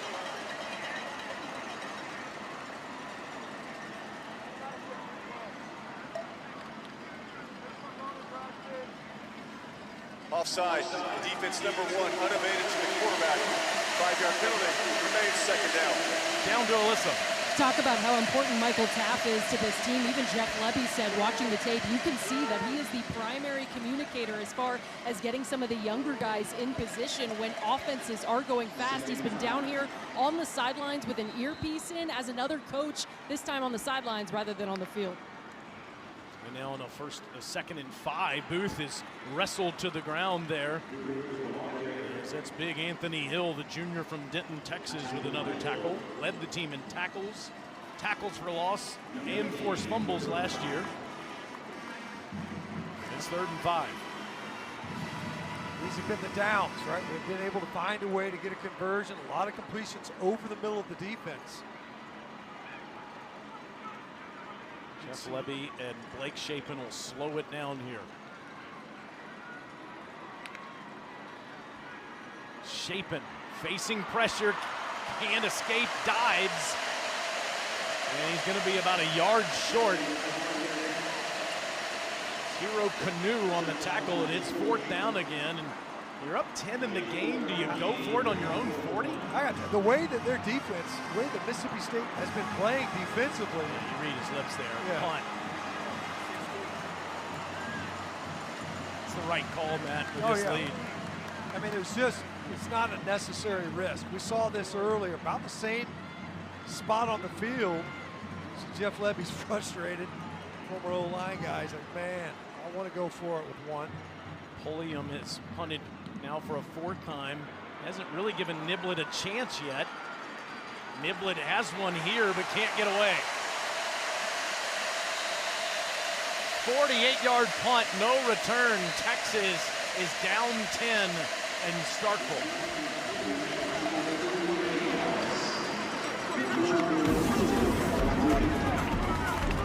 The State Bulldogs up 10 in the 3rd quarter. Lebby wisely deciding to punt it back to Texas on a 4th and 1 at his own 40. You think Mississippi State was 2 and 10 last year in his first year, and they're 4 and 3 this year. Incredible turnaround, but he says to win an SEC game, you have to execute when it's time to win.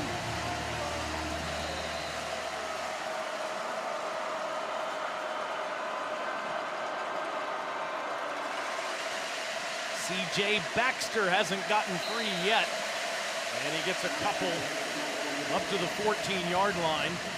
Tackled by, you guessed it, Teron Manning. There's Lebby in his 2nd season in Starkville. He's just such an impressive guy to be around. Has such a passion for calling the game, but needs his team to break through with an SEC win to take the next step. It's Baxter again, and he gets up past the 20. It'll be 3rd and short. Well, you can tell, you can sense the frustration all week long, not just from Coach Lebby, but from his players as well. And we mentioned it off the top. This team's win-loss record is a liar, and much better than what that record would demonstrate. So far, this defense has been dominant versus Texas offensively. Can the Longhorns, who have not run the football well in this game, get a short yardage conversion? Coleman Hutzler's defense is the big reason for State's improvement. And to the air, it's a wide throw to Mosley, incomplete.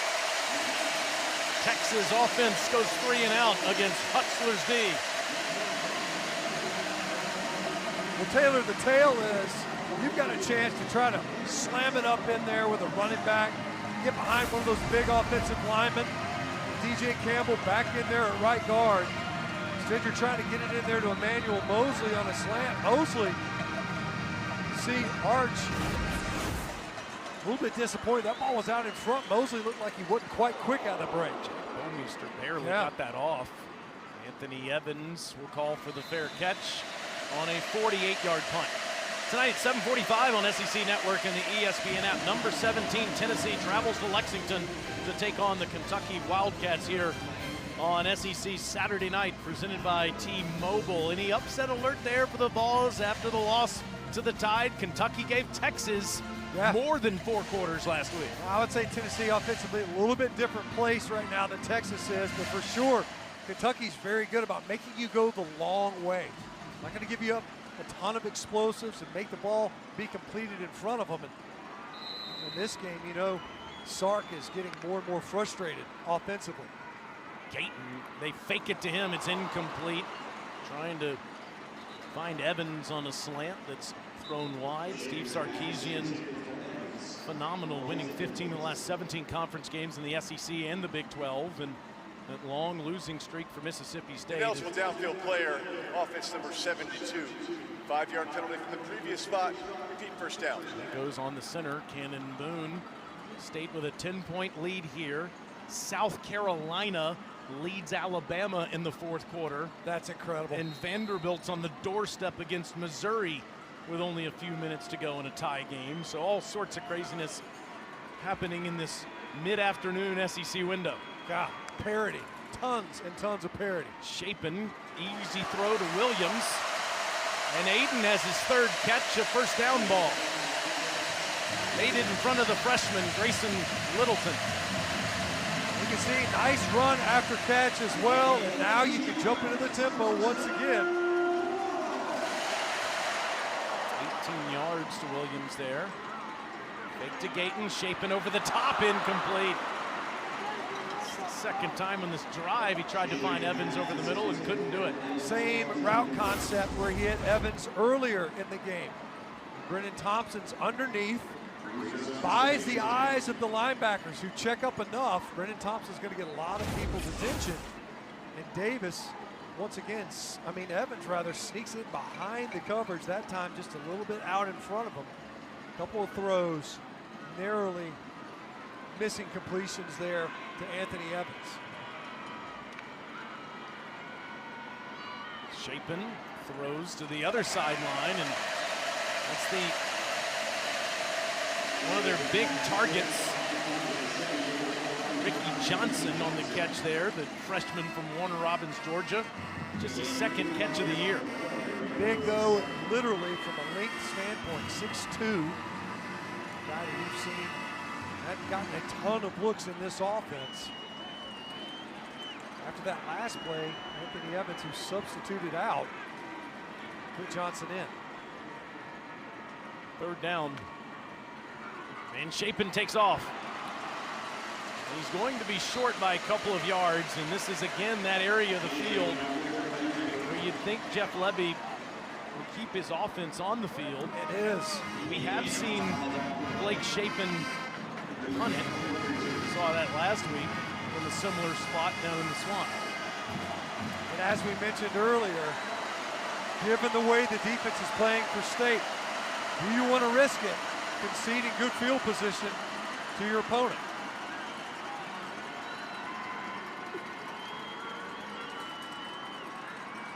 Maybe they just seek to draw him off.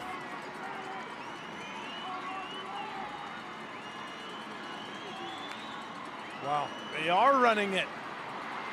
Shapen's in trouble. Oh, what a disaster for Mississippi State. Texas takes over in their territory.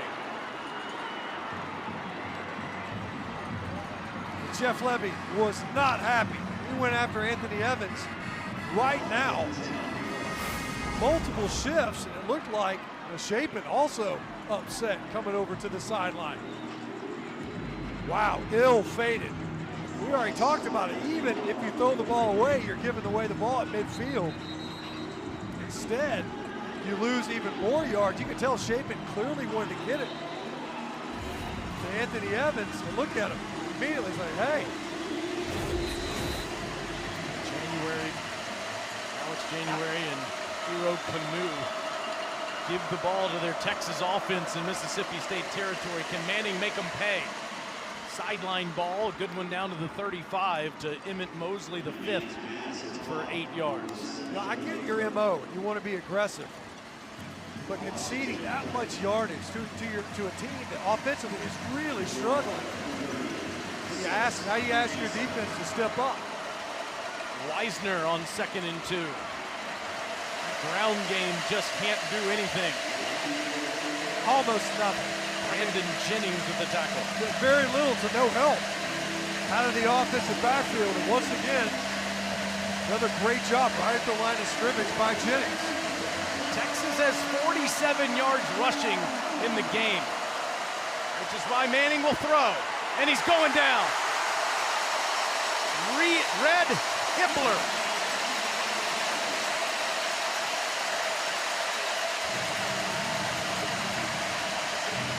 Darion Gillette finished it. Hippler started it. Once again, just confusion in the protection. That time you end up with a tight end and Jordan Washington working against Red Hippler, who just wins inside right now. And protection has been the issue all game long. No run game. You're forced to pass and you can't hold up. After that, they don't get any yardage out of it. That ball does land in the end zone for a touchback. Well, Mississippi State defense, maybe that's why you go for it on fourth down, because you know your defense is going to get it back to you that quick. Steve Sarkisian's team's on the ropes in Starkville.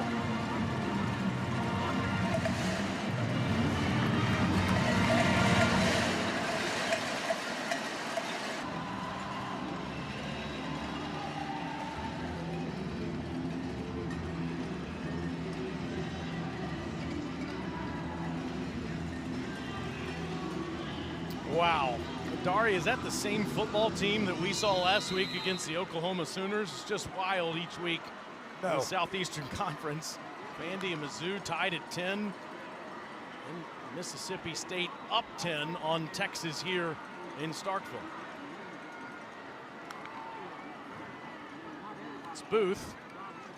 We will get a couple up to the 23-yard line. While we have a second, I do want to just salute someone during one of the last breaks here in Starkville. U.S. Navy World War II veteran Joseph Mobley was celebrated on the field. A man that certainly is in his 90s, if not into triple figures, was clanging his cowbell down in the goal line and got a standing ovation. As he should. Yeah, brought his own cowbell, was working it. 2nd and 7, Shapen's going down. He gets hog-tied in the backfield there by big Alex January, the second-generation Longhorn. It's a great individual effort that time by Alex January. This pass rush right off of the edge. Just wins right now. Trevor Mayberry just could not stay in front of him. Negative yardage play. Haven't seen a ton of those from the Texas defense this game.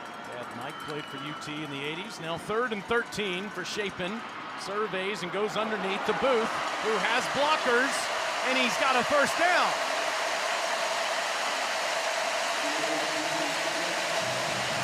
You see that concept a lot in college football. You got Traore, and they just kind of pair out. So watch them. You see that release to the left of the formation? If I don't like anything to the right, I can always come back to the left. 21 yards there, and now staying in bounds is Williams, and he's free. The flag down at the end of the play. Well, the game that Aiden Williams is having coming into this contest. Only had 10 catches. But repeatedly, boy, he's worked this near sideline. After the play, personal foul. Defense number 4, a late hit unnecessary. The penalty's half the distance to the goal from the end of the run and includes an automatic first down. That's Jelani McDonald. It ends up with the penalty. Jake Gilbio with the missed tackle. That run after catch was huge. 7th explosive play for Mississippi State, getting 32 more, plus the 15-yard penalty, and they're down to the Texas 15. Shapen. Pressure picked up. He gets Traore, who rides defenders to a 1st and goal. Xavier Filson went for the ride there. Yeah, saddle up. Traore did a great job driving his feet. Chapin on a quarterback keeper. Can't get free. It's Filsaime who makes the tackle, and it's now second down. That time very well defended. Filsaime, good job coming in there in that run fit. Pick up that blocker in the quarterback run. As we've mentioned before, short yardage scenarios, red zone situations. Jeff Lebby a little bit more deliberate in his timing, not as fast-paced. Free play. They're not even going to let it count because he takes a hit there, but it was caught even though Williams was out of the end zone.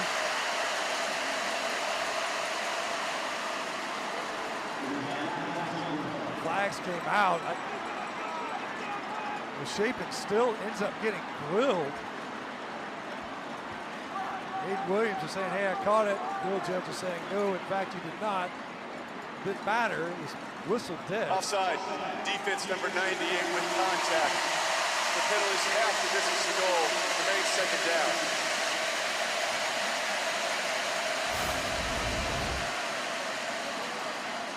You think, we already talked about how many snaps these guys have played. And tempo, tempo, tempo. And boom. That's a big hit now. You see Aiden Williams battling for this ball. He was out of bounds, so it wouldn't matter. Either way, Chapin took a big shot at the end of that play. Put it down at the 2 on a second and goal.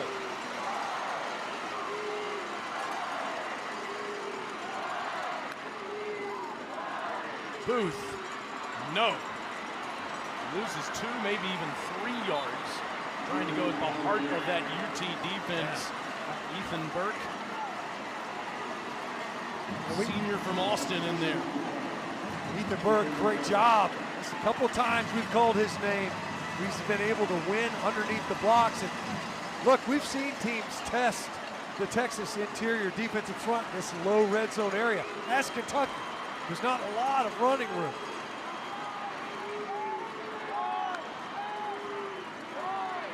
Chapin, end zone, touchdown, Thompson.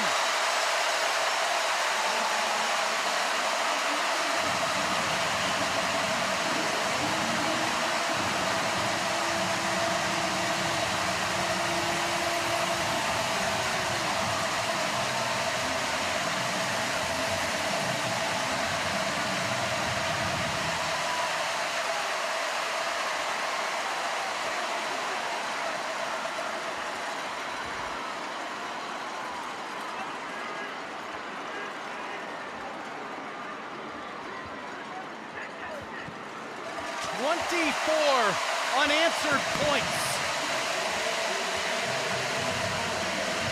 South Carolina leads Alabama and Columbia. Vanderbilt leads Missouri and Nashville. State all over Texas and Stark Vegas. Just fantastic protection. Long enough for Thompson to uncover. Chapin, great job, not panicking, not flushing, managing the pocket. I gotta tell you, Taylor, I gotta go back. You give it up on downs, on fourth down, you go backwards. Mississippi State defense gave up 0 yards, forces a 3 and out. And the Bulldogs take it 80 yards on 8 plays. The defense, once again, answering the bell, and the offense taking advantage of that opportunity. Complimentary football really at its finest on display right there.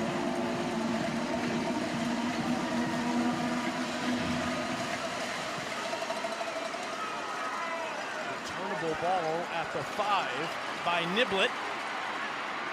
And he's down at the 20. Hasn't been able to do much today in special teams.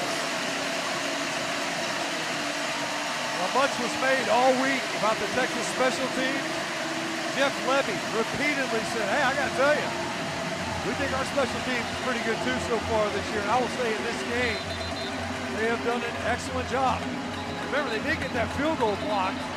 Otherwise, when they're talking about exchanging possessions, they've done a good job of flipping the field and containing Niblett in the return game.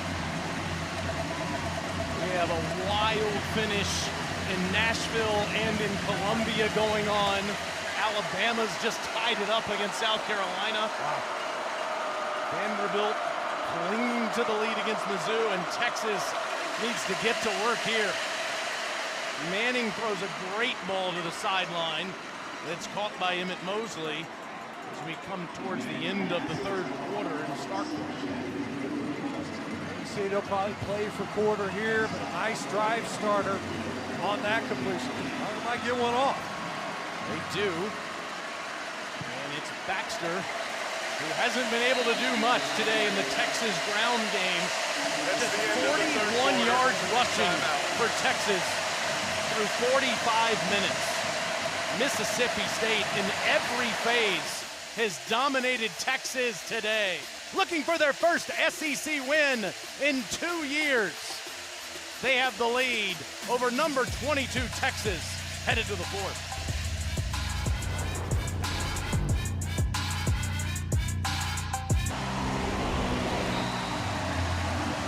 This place has been lit up from the jump. And why not? They want to see the losing streak in for Mississippi State in the SEC. Arch Manning tries to set up a screen, and not much doing as Wisner is hit. It's third down after Jerron Manning and Malik Silla there on the tackle. I mean, even big Calvin Dinkins from defensive tackle worked his way out there. This defense has looked very well schooled. The 11th tackle for loss in this game, and they are showing pressure again.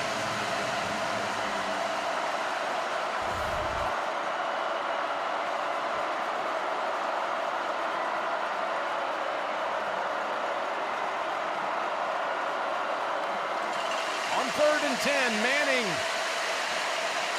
so good on the move, throws downfield, wide open is Wingo, inside the 5. That is the third explosive throw to Ryan Wingo. He started out in that punch set to the right side of the formation, and it looked to me like got eyes caught in the backfield. I think the secondary expected Manning to get sacked once again, and Wingo just run right past the coverage. 47 and 62-yard catches for him today. Fake to Wisner, over the top, incomplete, and here comes the flag as Mosley. His movement was stunted. Yeah, he's working against Kelly Jones. Mentioned his name numerous times, especially in the low red zone. They Pass continue to interference, go back there. defense number 13. The foul occurred in the end zone by a rule. The ball be spotted at the 2-yard line with an automatic first down. Called it on Manning. He easily could have gotten it on Kelly Jones as well, who was on the ball, the intended receiver. It's at the bottom. See the tackle there, trying to get the ball to Mosley. It was Jones.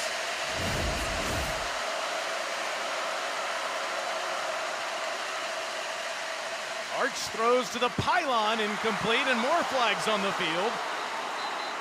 It's Mosley and Jones again. Pass interference, defense number 1. The foul occurred in the end zone with the snap from the 2-yard line. By rule, the penalty is half, and this is the goal from the previous spot. It includes an automatic first down. Back-to-back snaps on Kelly Jones. You're singing his praises in the first half, got the interception. This time they've been going after big number 1. Get a couple of penalties and a fresh set of downs.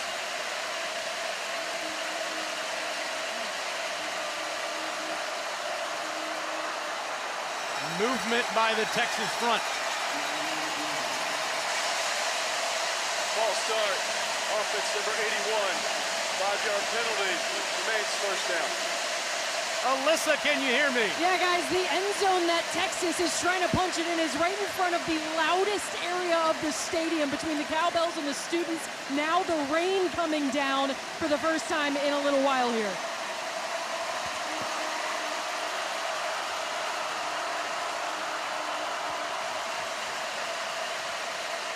Manning with a rope, and And that's caught. No, incomplete. Livingston had it. He thinks it's a touchdown, and they're talking about it.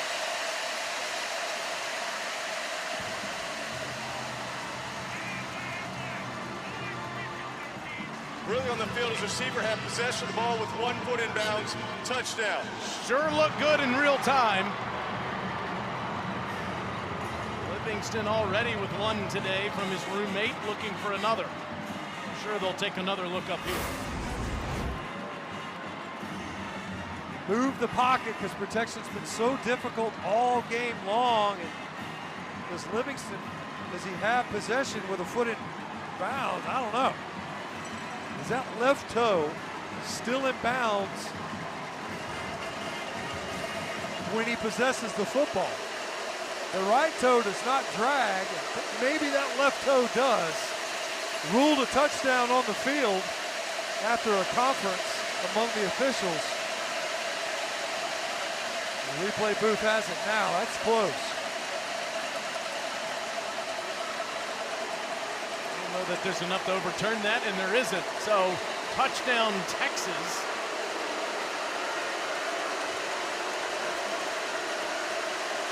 And Shipley's on to make it a 10-point game again.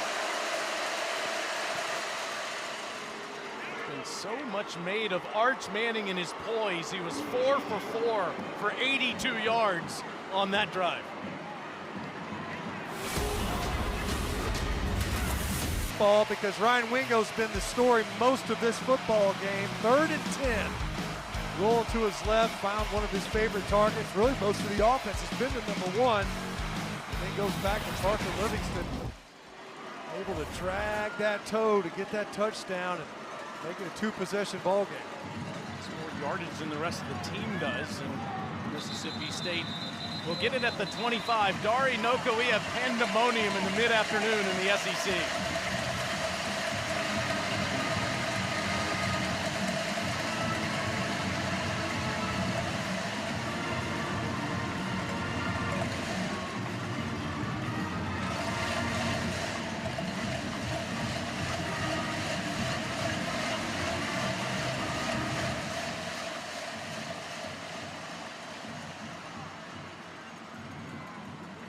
Wild in Columbia, where the Gamecocks had control of it late in the 4th quarter, and here Mississippi State is up 10 with the football with just over 13 minutes to go. Shaping another line of scrimmage throw and a good positive play on first down to Traore, who has been big today. That's his 6th catch. Just moving the line of scrimmage. Get it to a big body out there with the blocker out in front.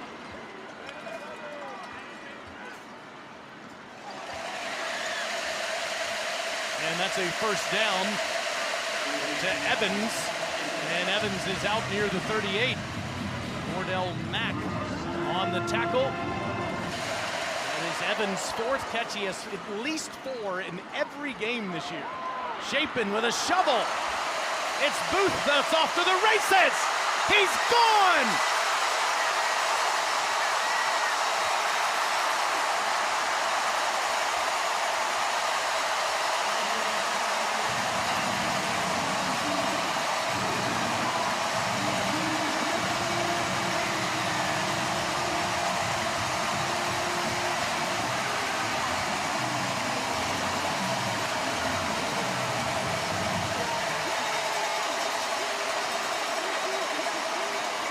A 62-yard shuffle pass for touchdown. Mississippi State has at least a 40-yard pass play in every game this year. They have 15 on the season, which leads all of college football. Well, Taylor, we were down on the field and we were looking at Blake Shapen and we're like, man, there's not much to this guy. He's not a big dude.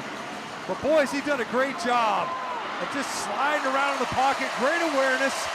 And we've seen 5 targets. That was the 5th target to Devon Booth. A couple of drops in this game. Turns out he was throwing it to him wrong. You just got to kind of shove it at him. That time able to make the catch, and boy, they are jacked up on the Mississippi State sideline. This place is rocking, and the Cowbells are clanking. If you're just joining us, Texas, who's ranked 22nd in the country, 5-2 on the year, their college football playoff hopes are dwindling, are on the ropes here in their first trip to Starkville since 1991.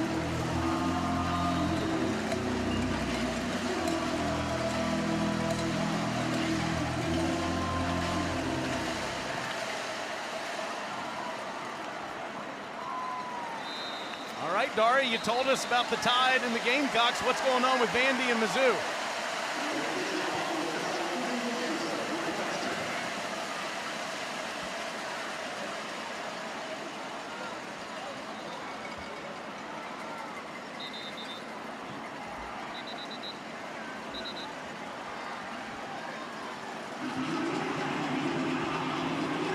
Incredible.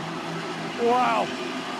I mean, it's been a fun story. You kept wondering, when's the other shoe drop? And it never has. Think about those turnovers at Bryant-Denny Stadium. You might be talking about an undefeated Vanderbilt football team. Dario, keep us posted on the finish between Alabama and South Carolina here. Arch Manning throws, and it's a completed ball to Jack Indries, who gets past the 30-yard line as we go down to Alyssa. Still a lot of time left in this game, and before the defense went back out on the field, defensive coordinator Coleman Hutzler was on them about making sure there were no self-inflicted penalties. When you think about the heartbreakers that Mississippi State has had this year, you can point to self-inflicted wounds. Otherwise, this could be a different record. He does not want to see that. Manning, all time to survey, and dropped off of Wisner. It'll be third down, excuse me. Well, it's been pressure all game. But on second down that time, Mississippi State only brought 3. Flooded the underneath coverage. Nowhere to go. The safety valve had 3 defenders around him. Now it's been this down, even at this distance. Mississippi State's been very aggressive. The problem has been the running game has been so vacant. You have to think, last time we saw Texas they attempted a quick slant to try to pick up the yardage needed. On 3rd and 3, Manning with pressure throws, and it's caught short of the first down marker. Livingston made the catch. Manning made another tackle. It's 4th down. And Manning, the quarterback, got crushed again. He had to actually jump in the air to try to deliver it. And you can see the urgency now. It's a 3-possession ball game with a 17-point lead. And Texas compelled to go for it here on 4th.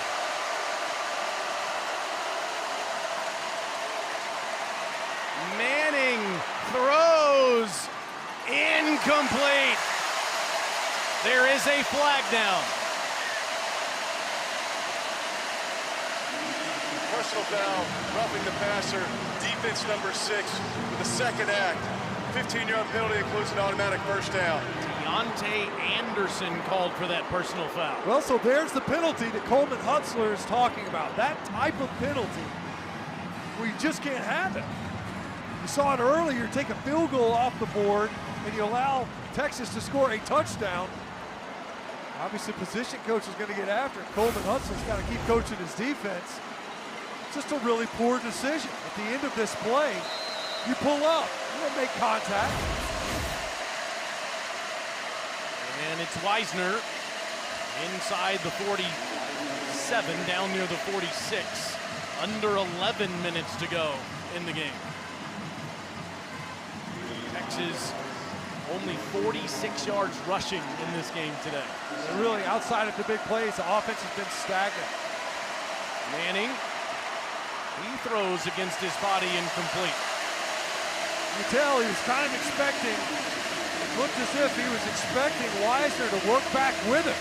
When your quarterback's rolling, you have to move with him. He's rolled to the right, you got to break to the right. If you're deep, come shallow. If you're shallow, break deep. That time Wisner just stayed put. Didn't give Manning anywhere to go with the football. Do you have any headache medicine by chance? Been chewing on some Goodies powder this entire game. Speaking of that, a headache here on 3rd down with this pressure look. Arch facing pressure, gets it out of there. Wisner stays upright and gets the first down. Nice cut by Wisner. Really the first time in this game where we saw Mississippi State faced with an open field tackle, incapable of getting the ball carrier or receiver on the ground. Good job by Wisner, good field awareness, getting upfield to get the yardage needed. Arch adds a bullet into traffic to Wingo. Again, only brought 3. Protection able to hold up, and Arch Manning from a clean pocket able to find Ryan Wingo. It's been his story all game long. If there's been any offense for the Texas Longhorns, it's been through number 1, Ryan Wingo. Update that yardage actually to 15 more than that. 5 for 184 now for Wingo in this game. And they have needed every yard of it. Manning throws, incomplete to Wingo. Manning in coverage. That time that ball just sails on Arch Manning. You can see him, he's talking to Wingo. He's expecting you to break quicker. Saying, look, man, I need you to come out of that break flat. Ball a little bit too high for Wingo and enough time for the other Manning to come up and make the play. Texas in an obvious passing situation really for the rest of the game now on a 2nd and 10 with 9:41 left. Manning had trouble with that snap, launches towards the end zone, and it is caught.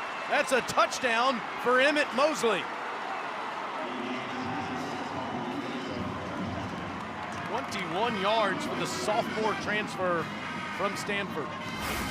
What a ball from Arch Manning. And once again, that time able to stand in the pocket. Looked like pressure was going to get there from his right side. Instead, he's able to drop it in there, and you have to go back to the roughing the passer penalty. Otherwise, you're thinking, once again, Mississippi State has a good chance of stopping. Instead, you gift your opponent 15 yards and a first down. That type of penalty, the one that Coleman Hutzler talked about, cost the Bulldogs, and the Longhorns able to capitalize. It's a 10-point game. Remember, Shipley did miss a 29-yarder earlier. Otherwise, it'd be a 1-score game. Texas trying to hang around in Starkville.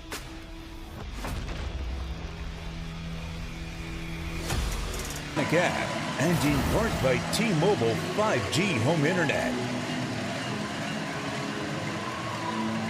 Critical play to give Texas new life on that last drive. Well, it's 4th and 1, ends up being an incomplete pass. Arch Manning rolling to his right, and Deontay Anderson, you got to pull up. You can't make contact with the passer. Ball's gone. And that's what gave a first down, extended the possession, leads to a touchdown. Arch Manning, when given time, throws a good ball downfield to Mosley, able to keep Texas in this game. Mississippi State, as usual, calls for the fair catch and will get it at the 25. Back to Dari with another studio update.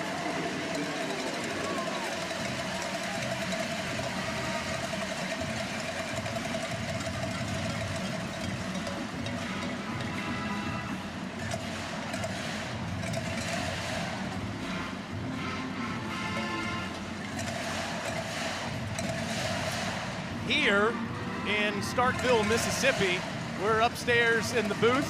Kevin and Rhett, Spotter and Stats, Stinch and Taylor with you. Alyssa on the field watching Mississippi State try to win their first game in Starkville against an SEC opponent in 3 years. Mississippi State has been terrific running it, approaching 100 yards, throwing it. Chapin has over 300 yards passing for the 2nd straight week. And the defense has caused turnovers and a bunch of tackles for loss. But, and yet, despite all of that, and great defensive play, opportunistic offensively, the balance, Texas still in it. Chapin trying to get out of there with flags everywhere. That play was doomed from the jump.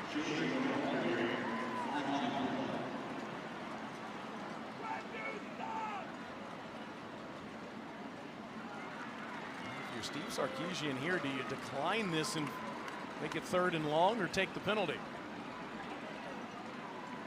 You see, that's exactly what he's discussing. thing is oh, he does. Holding, That's exactly what he offense says. number 6. The penalty is declined. The result of play is 3rd down. And this feels like a big one coming up next. First, let's look at this last one. Lots of pressure. The back does a good job coming across. I don't know. I mean, he ends up, that actually looked to me to be a pretty clean block. Good job by Booth. Regardless, the size difference probably led to some of that. 3rd and 10 plus. Usually look for Anthony Davis. He's been the answer, Evans rather, throughout this day.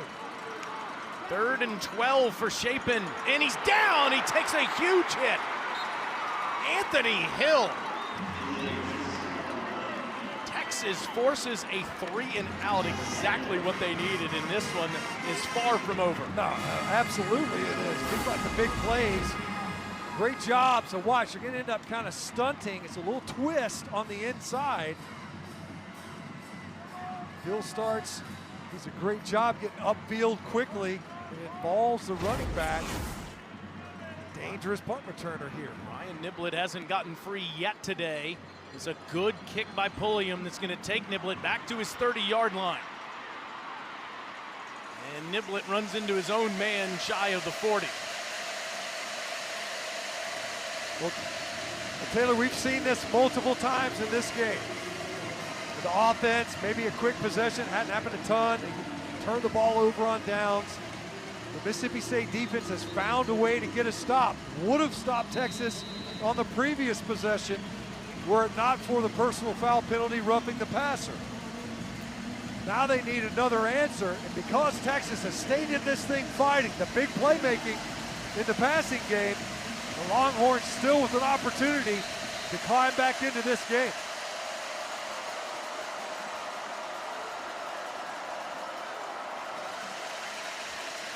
Manning throws deep. Wingo, no, incomplete. That's Kelly Jones. We've seen that battle all day. Yeah, that was, Kelly Jones was all over it. We said this a couple of times. He's running step for step with Wingo, and that length really covers up. Even if you do get past Kelly Jones at 6'4", and he's every inch of it. We saw him on the field earlier. Easy for him to close that gap. Manning steps in and throws underneath. That's caught by Indries. It'll be 3rd down for Texas at their own 45-yard line. Brandon Jennings on the tackle. Steve Sarkisian, the head coach, the play caller, with under 7.5 to go, down 10. They showed pressure look, walked up blitzers right up in the middle. And once again, you got a linebacker lined up over your center. Manning, great ball to Moore for a 1st down. And into Mississippi State territory, Moore beat Manning. That time, Texas solves the riddle. Great job by Wisner on his blitz pickup to get just enough time for Manning to deliver that ball downfield. Under 7 minutes left. Texas down 2 scores. Wisner, that's close to his best run of the day, near a 1st down. Picks up 9. Nearly broke it. Almost broke that run. The running game has been bottled up all game long. It was his best run of the day. Unsurprising, it's been so quiet. This drive here, see if that ground game starts to get going.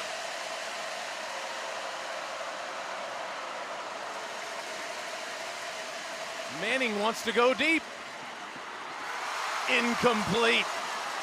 There are flags on the field. Livingston was pushed by Williams.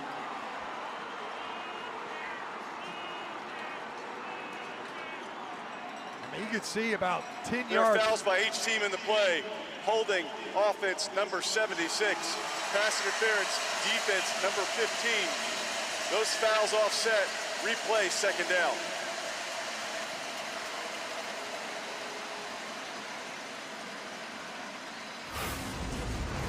Check this, there isn't a 76. Yeah, it's right up the middle, though. It's called on, it should have been on Trevor Gooseby. And then on the outside, Williams and Livingston, I don't know. We got both these guys fighting through the route. Do it over, 2nd and 1. And that's deflected at the line and does fall to the ground. Really, it's a forward pass that lands incomplete. 3rd down. Gillette again. We called him a couple of times. Gillette with the deflection. Texas is over there holding their breath. The 3rd down, we've seen it. Arch Manning has been able to buy time with his legs. But the story in this game has been the protection issues of Texas. They picked up the pressure earlier with the running back. Can they hold up again? Manning wants to throw to Wisner, wide open, 1st down, inside the Mississippi State 25 and down inside the 20. 15 yards on 3rd and 1. Well, in a game where he's been running for his life, getting rocked on some of these pass attempts, Arch Manning still able to hit the layup. Easy pitch and catch, and Wisner, twice now on this drive, able to run after catch and pick up good yardage. Career high in passing yards for Arch Manning today, 332.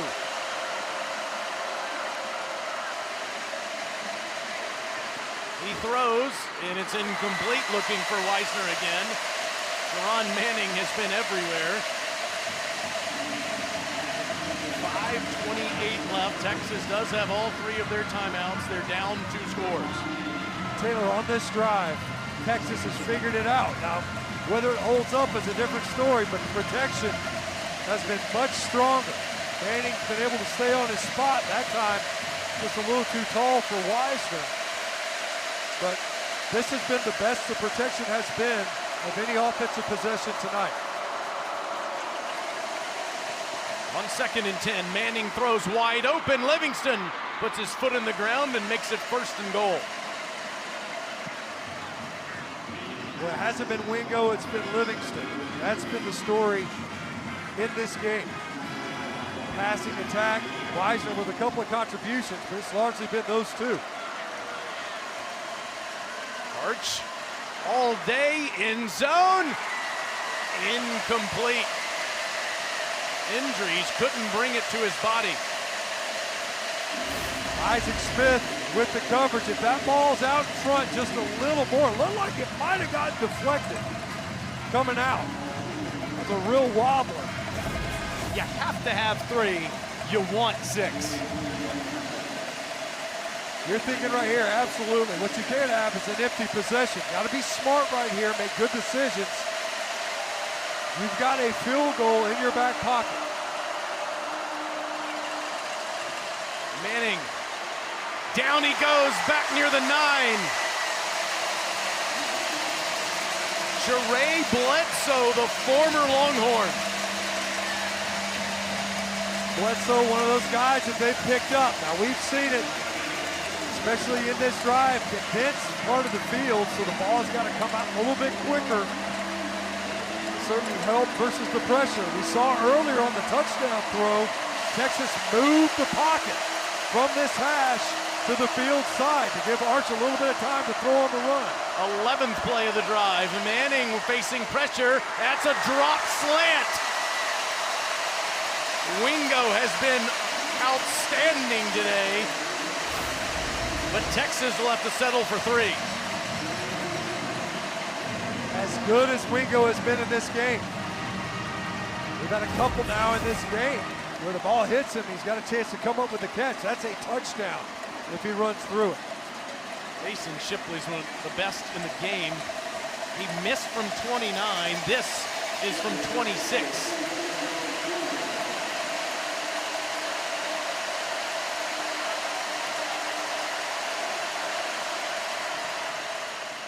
And it's a 1-possession game with 4:14 to go. Can Mississippi State put Texas away for their first SEC win in 2 years? Now available on the ESPN app. Man, we've been wearing that app out today. Wild finish in Nashville and Columbia, and it's getting wild. In Stark Vegas, Texas, was down 17. They've cut it to 7. And now they're coming out with this, and Booth made a mistake. Mississippi State will start at their own 13-yard line. They've been calling for fair catches all day, but not that time. Coming up next on SEC Network and the ESPN app, number 17, Tennessee travels to Lexington to take on the Kentucky Wildcats. That's due up in 10 minutes. Can Mississippi State and Blake Shapen put the game away? Arch Manning has a career high in passing yards today. So does Shapen. So far in this second half, after a torrid pace in the first half, only 23 offensive snaps for Mississippi State offensively. And they will go to the ground, and it's Booth straight ahead, who gets it up to the 17-yard line. Alex January on the tackle. State's been really committed all game long. We talk about some of the big plays in the passing game. Booth had the big long run, but they've kept their offense balanced. You have to stay at least respectful of that run game. Shapen throws. Thompson makes the catch just short of the first down. Up at the 22, it'll be 3rd and 1. Jalen Gilbo made the tackle. I always say Thompson a little bit shaken up after that, holding his hand. They're going to leave him in there, trap that Texas personnel on the field. Strength of Texas defense has been its interior in the front line today, especially on plays like these. We've seen it. Boy, they got a lot of bodies along the line of scrimmage. The box count, not Mississippi State's favor to run it. Just under 10 on the play clock and under 3 minutes left in the game. Jeff Levy's going to let it run all the way down and call timeout here.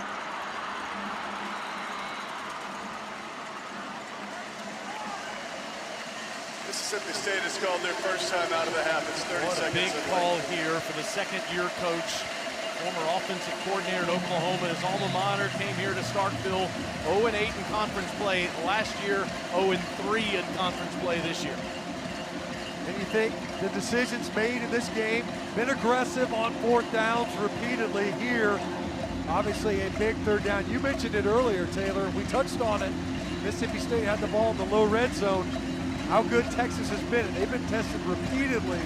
Their interior defensive front. If you're going to try to just get those short yardage scenarios, what they are really good and where they've been tried over and over again is denying that. Not a ton of running room inside. We've seen Mississippi State pop a couple of runs, but can they horse somebody out? And Kamario Taylor, the freshman from Macon, Mississippi, who's come in these situations a few times last week and scored a touchdown doing it at the goal line earlier today, is in there, and he'll keep it, and he will not get it. Ethan Burke forces a 4th down. Great job by Texas on the edge. We've mentioned Ethan Burke repeatedly. Here in the second half, the running game has vanished for Mississippi State. 0 rush yards. Well, we've talked about Ethan Burke. Well, he's come up big in the backfield numerous times. They just weren't well assigned on this one. Burke, great job of stringing that play out. 6th punt today for Pulliam. Ryan Niblett, the dangerous punt returner, is back there, and another bomb by Pulliam, and Niblett's back near the 23. Gets the sideline. Niblett, he's gone! Touchdown, Texas!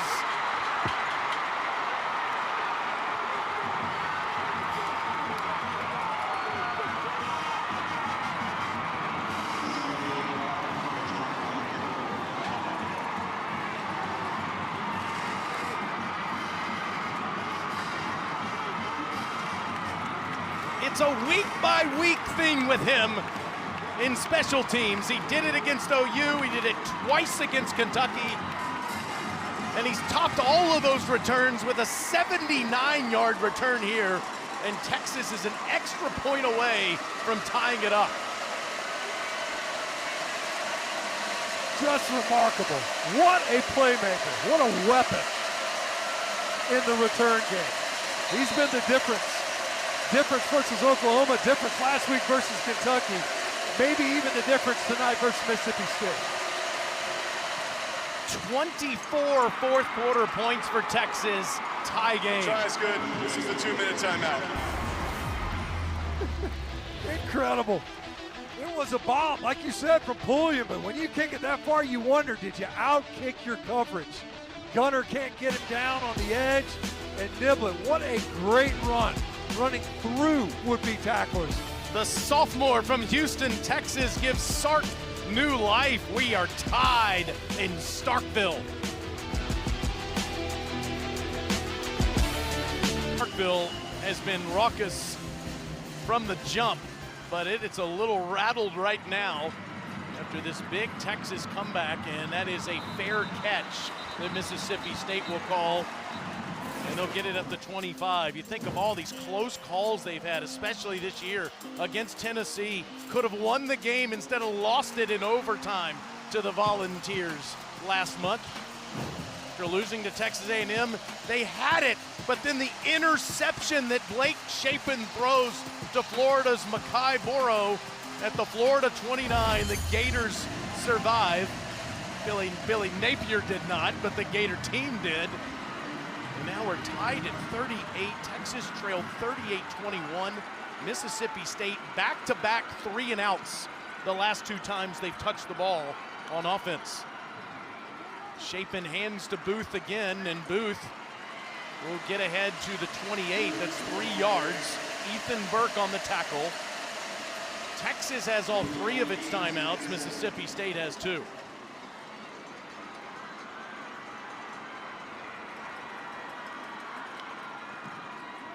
On 2nd and 7, Shapen to Booth out of the backfield. And Shapen gets the sideline up to the 31. It'll be 3rd and 4 for Mississippi State.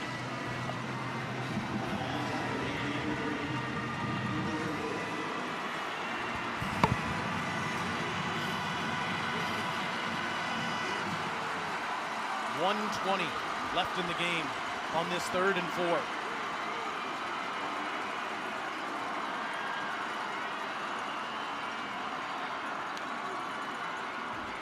Shapen on a slant. That's a first down ball to Brennan Thompson.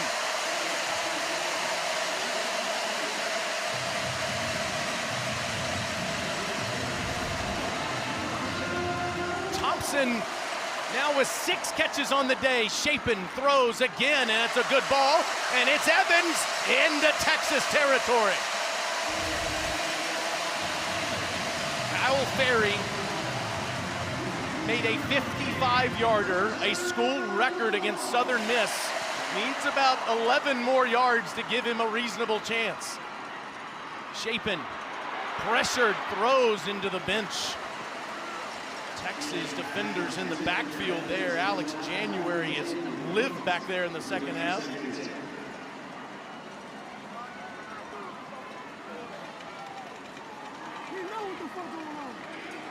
.57 seconds left in the game.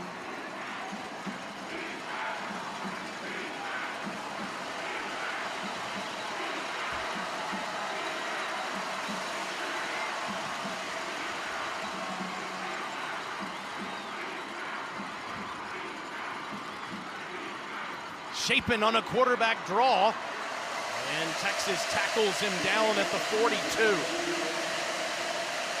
Colin Simmons on the tackle. Either team is using timeout here. The 3rd and 6, let's see how far down either side allows it to go here. Jeff Levy's coming over.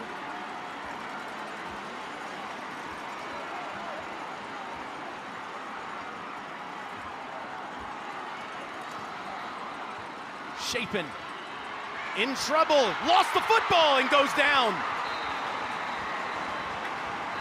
Anthony Hill was on him. With 13 seconds to go in the game. As we take another look here. see the pressure, and Hill, Chapin just losing control of that football with Hill in his face. And now 4th down with 13 seconds left in the game.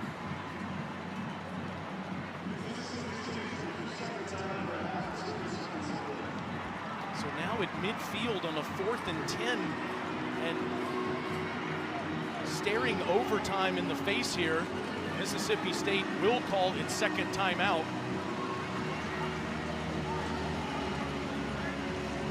Chapin goes over to the sideline and see what Coach Levy decides to do on this 4th down. If you punt it, obviously want to try to pin Texas deep here on a 4th and 14, just 13 seconds away from halftime. If you're just joining us, from the end of the game rather, if you're just joining us, Mississippi State had a 17-point 4th quarter lead, and Texas has clawed all the way back.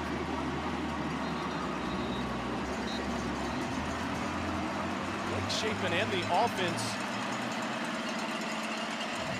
is out on the field here on a 4th and 14. Now, we did see Chapin punt it last week against Florida in a similar situation.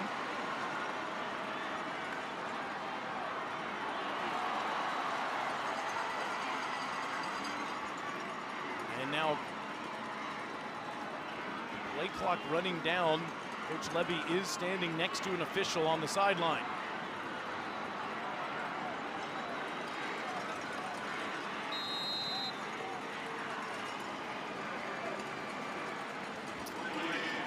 Mississippi State will take the penalty and punt it away.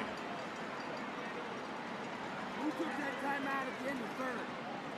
Who took the timeout at the end? Wow, what a turn of events here in Starkville in the 4th quarter. Mississippi State so close to winning their first SEC game in over 2 years. Now tied and about to punt it away. And the last time Ryan Niblett touched the football, he went 79 yards for a touchdown.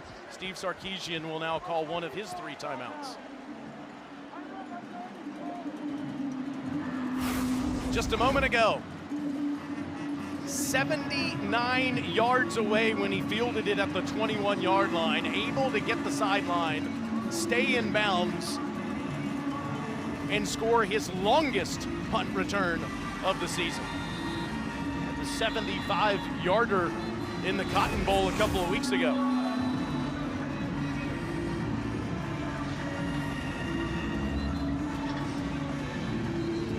Jeff Levy's team has faced such heartbreak a couple of times in recent weeks. Of course, Texas had to go extra sessions last weekend in Lexington. As you see in the bottom right portion of your screen, Tennessee and Kentucky on ESPN News here in just a few minutes. Pulliam punts, and Niblett is not back there. And the ball is down at the 1-yard line with 3 seconds to go in regulation. Now, if you're Arch Manning, you have to dive forward here with 1 play remaining.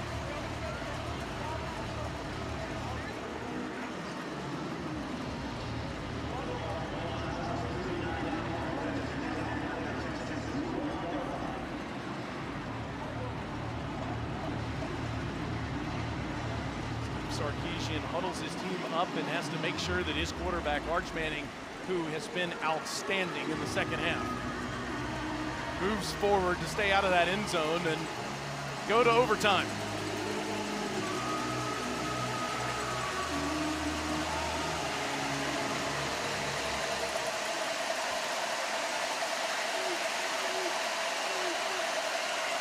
Arch does have Wisner next to him, and he does just dive forward. And we're headed to overtime in Starkville.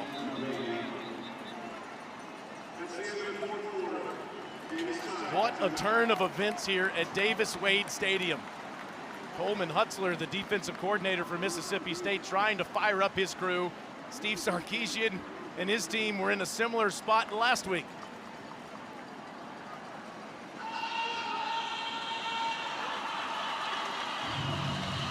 .38 apiece in Starkville.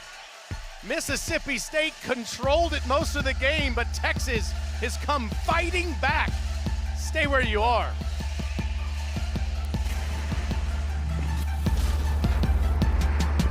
Each team gets a possession starting at the opponent's 25-yard line.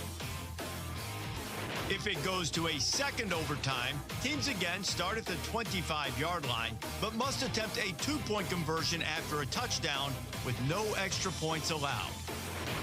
From the third overtime on, teams alternate two-point conversion attempts from the 3-yard line until the game is decided. Thank you, Reese. Now we understand the situation for overtime. How about how we got here? Mississippi State trailed by 7 early, dominated the second quarter, extended their lead in the third. We have a winner. First, let's hear this. Team, so you'll call it the same point as before. This is heads, this is tails. Call it if you would, please. You're going to make it, whoever wins is going to get a choice of offense, defense, or which end of the field. What you like? Tails. He's called tails. We'll let it hit the ground. It is heads. You've won the toss. You're going to play defense. Which end going to play in the south end? Got it. Mississippi State has won the toss and elected to play defense. Texas is elected to play in the south end zone. Mississippi State on defense first. Texas is about to get the ball. A 29-yard field goal by Mason Shipley was no good. One of the best kickers in the game, missing a short yardage situation. Arch Manning throwing downfield, but was roughed by a Mississippi State defender, Deontay Anderson, and then Ryan Niblett went 79 yards on a punt return to tie the game to get us to this position. Texas led early. Mississippi State dominated the second and third quarter. Texas with an incredible comeback in the fourth to force it to OT, Alyssa. Colin Simmons this week, and he told me that Steve Sarkisian emphasized to his team, do more. In the second, have to do more in every single aspect. Here we are in overtime again. And immediately, Alyssa, Sark has to call timeout.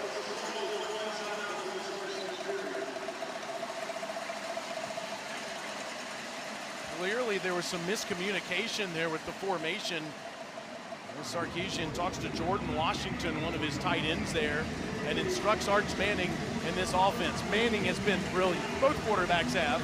Manning's thrown for a personal best 346 yards and 3 touchdowns today, and run for another one. Is this his moment in 2025? This 5-2 Texas Longhorns been on the road for over a month, and they have fought tooth and nail to send it to overtime. On the first play, Manning steps up and runs. And the big man has a first down inside the 15. He was hit by a couple of players, Isaac Smith, one of them, and see Arch having trouble getting up. His ankle on a touchdown run on the second play of the game. Clearly in some pain here.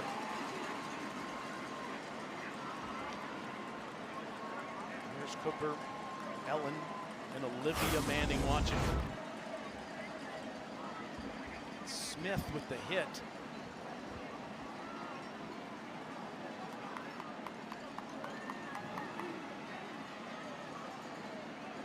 At the end of the play there, it's Kedrick Bingley Jones that came in as well.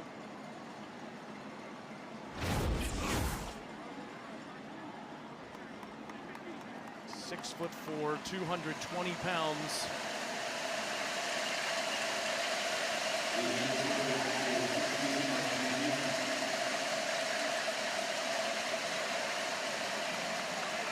Those two have done a phenomenal job raising all 3 of their children.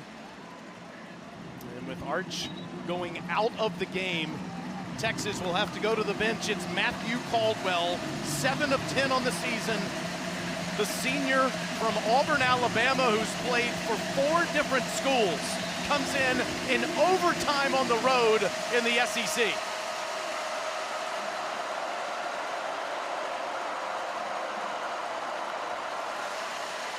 Caldwell hands it off And it's Weisner who runs down near the 5, inside the 5 to the 4. Rylan Lanier on the tackle. Caldwell 7 of 10 passing, 75 yards on the season. Will he do anything other than just hand it off here? Texas has struggled to run the football today. That was one of their best runs of the day, and Caldwell tells Mosley he's in the wrong spot. There's some communication issues there.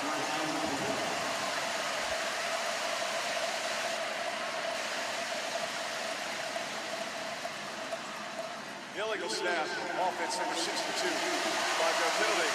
Second down. Connor Robinson starting for Cole Hudson in communication problem with Caldwell as we go to Alyssa. Yeah, guys, standing here watching Texas's injury tent, Arch Manning still in there, but he did try to stick his head out to see what his offense was doing before the trainers pulled him back in. Looked a little bit woozy going in there, but I will give you an update when I have it. That tent is zipped up in there, and instead of 2nd and 1, it's now 2nd and 6 for Caldwell. It is Weisner to Caldwell's right, throws to the back pylon. It is caught by Mosley, but out of bounds. Ruling on the field is an incomplete pass. 3rd down.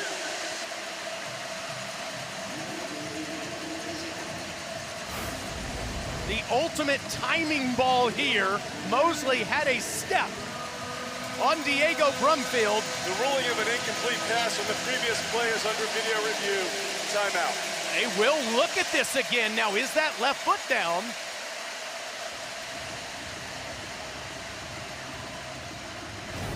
Replay official Jim Laborde and the communicator Pat Tate will talk to our referee Jason Autry. Is there enough to overturn that call on the field? Just have to have 1 foot down.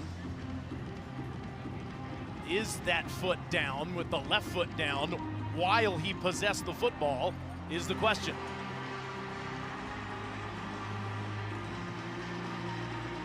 Boy, that's close.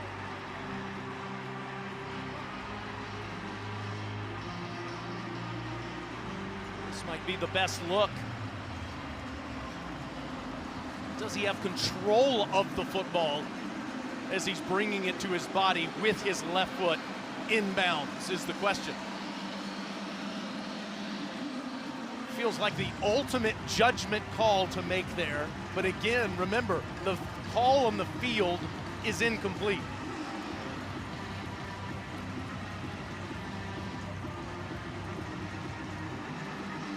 Something tells me everyone in Bernard says touchdown. Everyone in maroon says that's not enough evidence.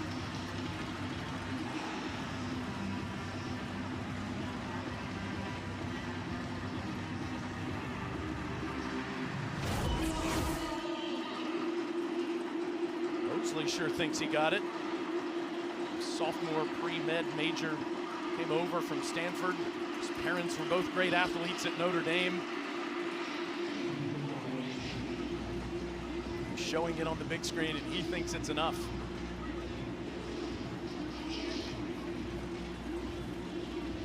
What a huge call towards the end of October in the Southeastern Conference. After video review, the ruling is touchdown. The receiver had firm control of the ball with 1 foot inbounds. It'll be a try for Texas.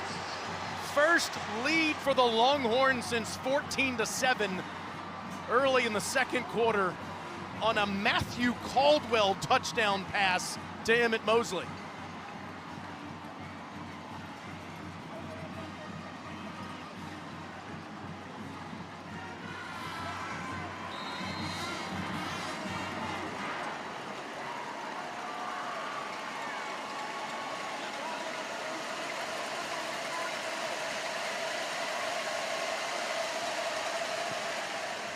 Mississippi State must match with their turn in overtime. One more look here from Caldwell to Mosley with Arch Manning in the tent, Alyssa, watching.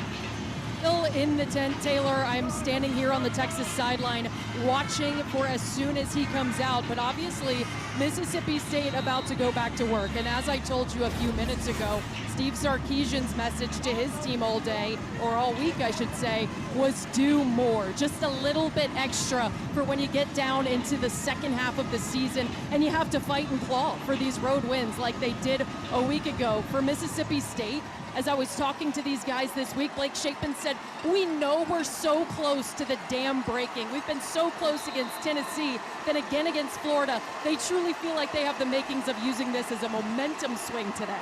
Texas has scored 24 unanswered. State must match. Shapen throws across the middle. Incomplete. Thompson can't make the catch.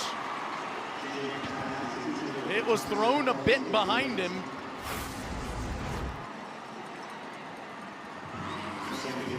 If that ball is thrown on his front shoulder instead of the back one, he could have been in the end zone. Instead, 2nd and 10.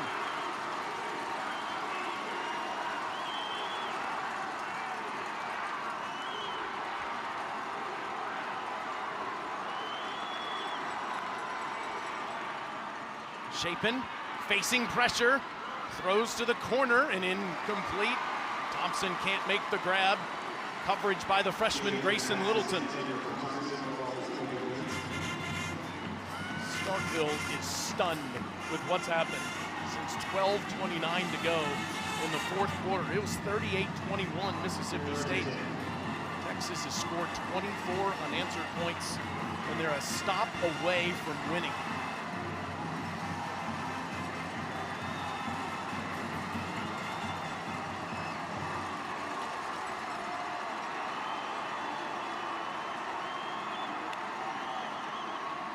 On 3rd and 10, Shapen's hit. They're letting the play go, and Anthony Hill and Texas jump on it. And now one official at least is coming in and saying an incomplete pass, 4th down. Certainly looked like Blake's arm was moving forward.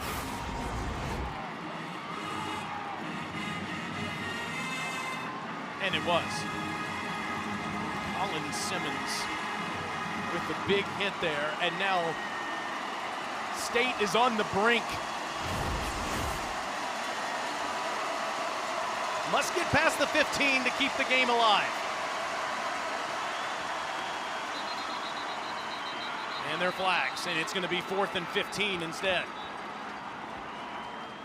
Prior to the snap, false start, offense number 77. 5-yard penalty, remains 4th down. And with the game on a line in a 4th and 15, you wonder if you're Jeff Levy, if you use one of those timeouts here, to settle your team down. He'll call the play.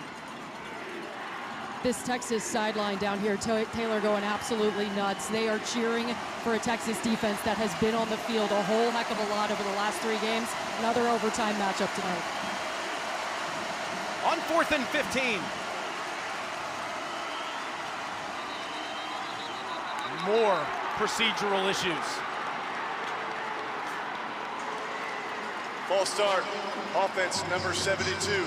5-yard penalty, remains 4th down. Now 4th and 20 for Mississippi State, and they have to. Mississippi State has called their 1 timeout for this overtime period. Here is that timeout we talked about. Jeff Levy needs a miracle suddenly. You think, Alyssa, they had total control of this football game half an hour ago, and now they need a miracle. Yeah, it goes back to what I told you guys at the beginning of the fourth quarter when there was still a lot of time left and it was all momentum. Mississippi State, Coleman Hutzler comes over to his defense and reminds them about some silly penalties. We see that turn into an eventual touchdown drive for Texas, and I can tell you, Taylor, this sideline is completely rejuvenated with their starting quarterback still in the tent in Arch Manning. This is a defense that they have been able to put on their shoulders week after week after week, and asking them to do it again feels like the unit that you want this game's hands to be in if you're a Texas fan. Michael Taft up on the sidelines right now helping coach up his guys, willing them to get one more big stop. Mississippi State needs a miracle on 4th and 20.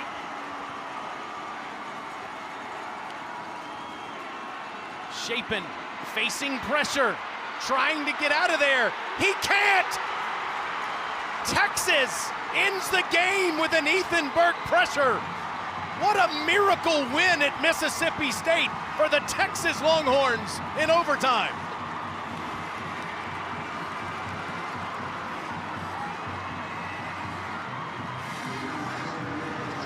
Steve Sarkisian's team was down 17 in the fourth quarter. Somehow found a way and survives. One more look at the last play. Good pressure by Lance Jackson, the freshman from Texarkana. And somehow Steve Sarkisian's team has found a way to win, Alyssa. Coach, your team battled all night long to get back into this one and force overtime. What can you say about the fight that you saw from your group tonight? Well, that was the one thing I asked for yesterday in the team meeting. I said, guys, this is going to take 60 minutes. We got to be the tougher football team mentally and physically, and it's got to be all Texas fight tonight. And that's what it was. We didn't play great football tonight, but we surely fought. We played as a team. It's back-to-back weeks. Our culture showed up. Feels like back-to-back weeks for Ryan Niblett coming up with a huge play. What did he do for you in that moment? Well, he's a phenomenal player. He's courageous. He's confident. And so's that whole unit, you know, and they block extremely well for him. So great by him.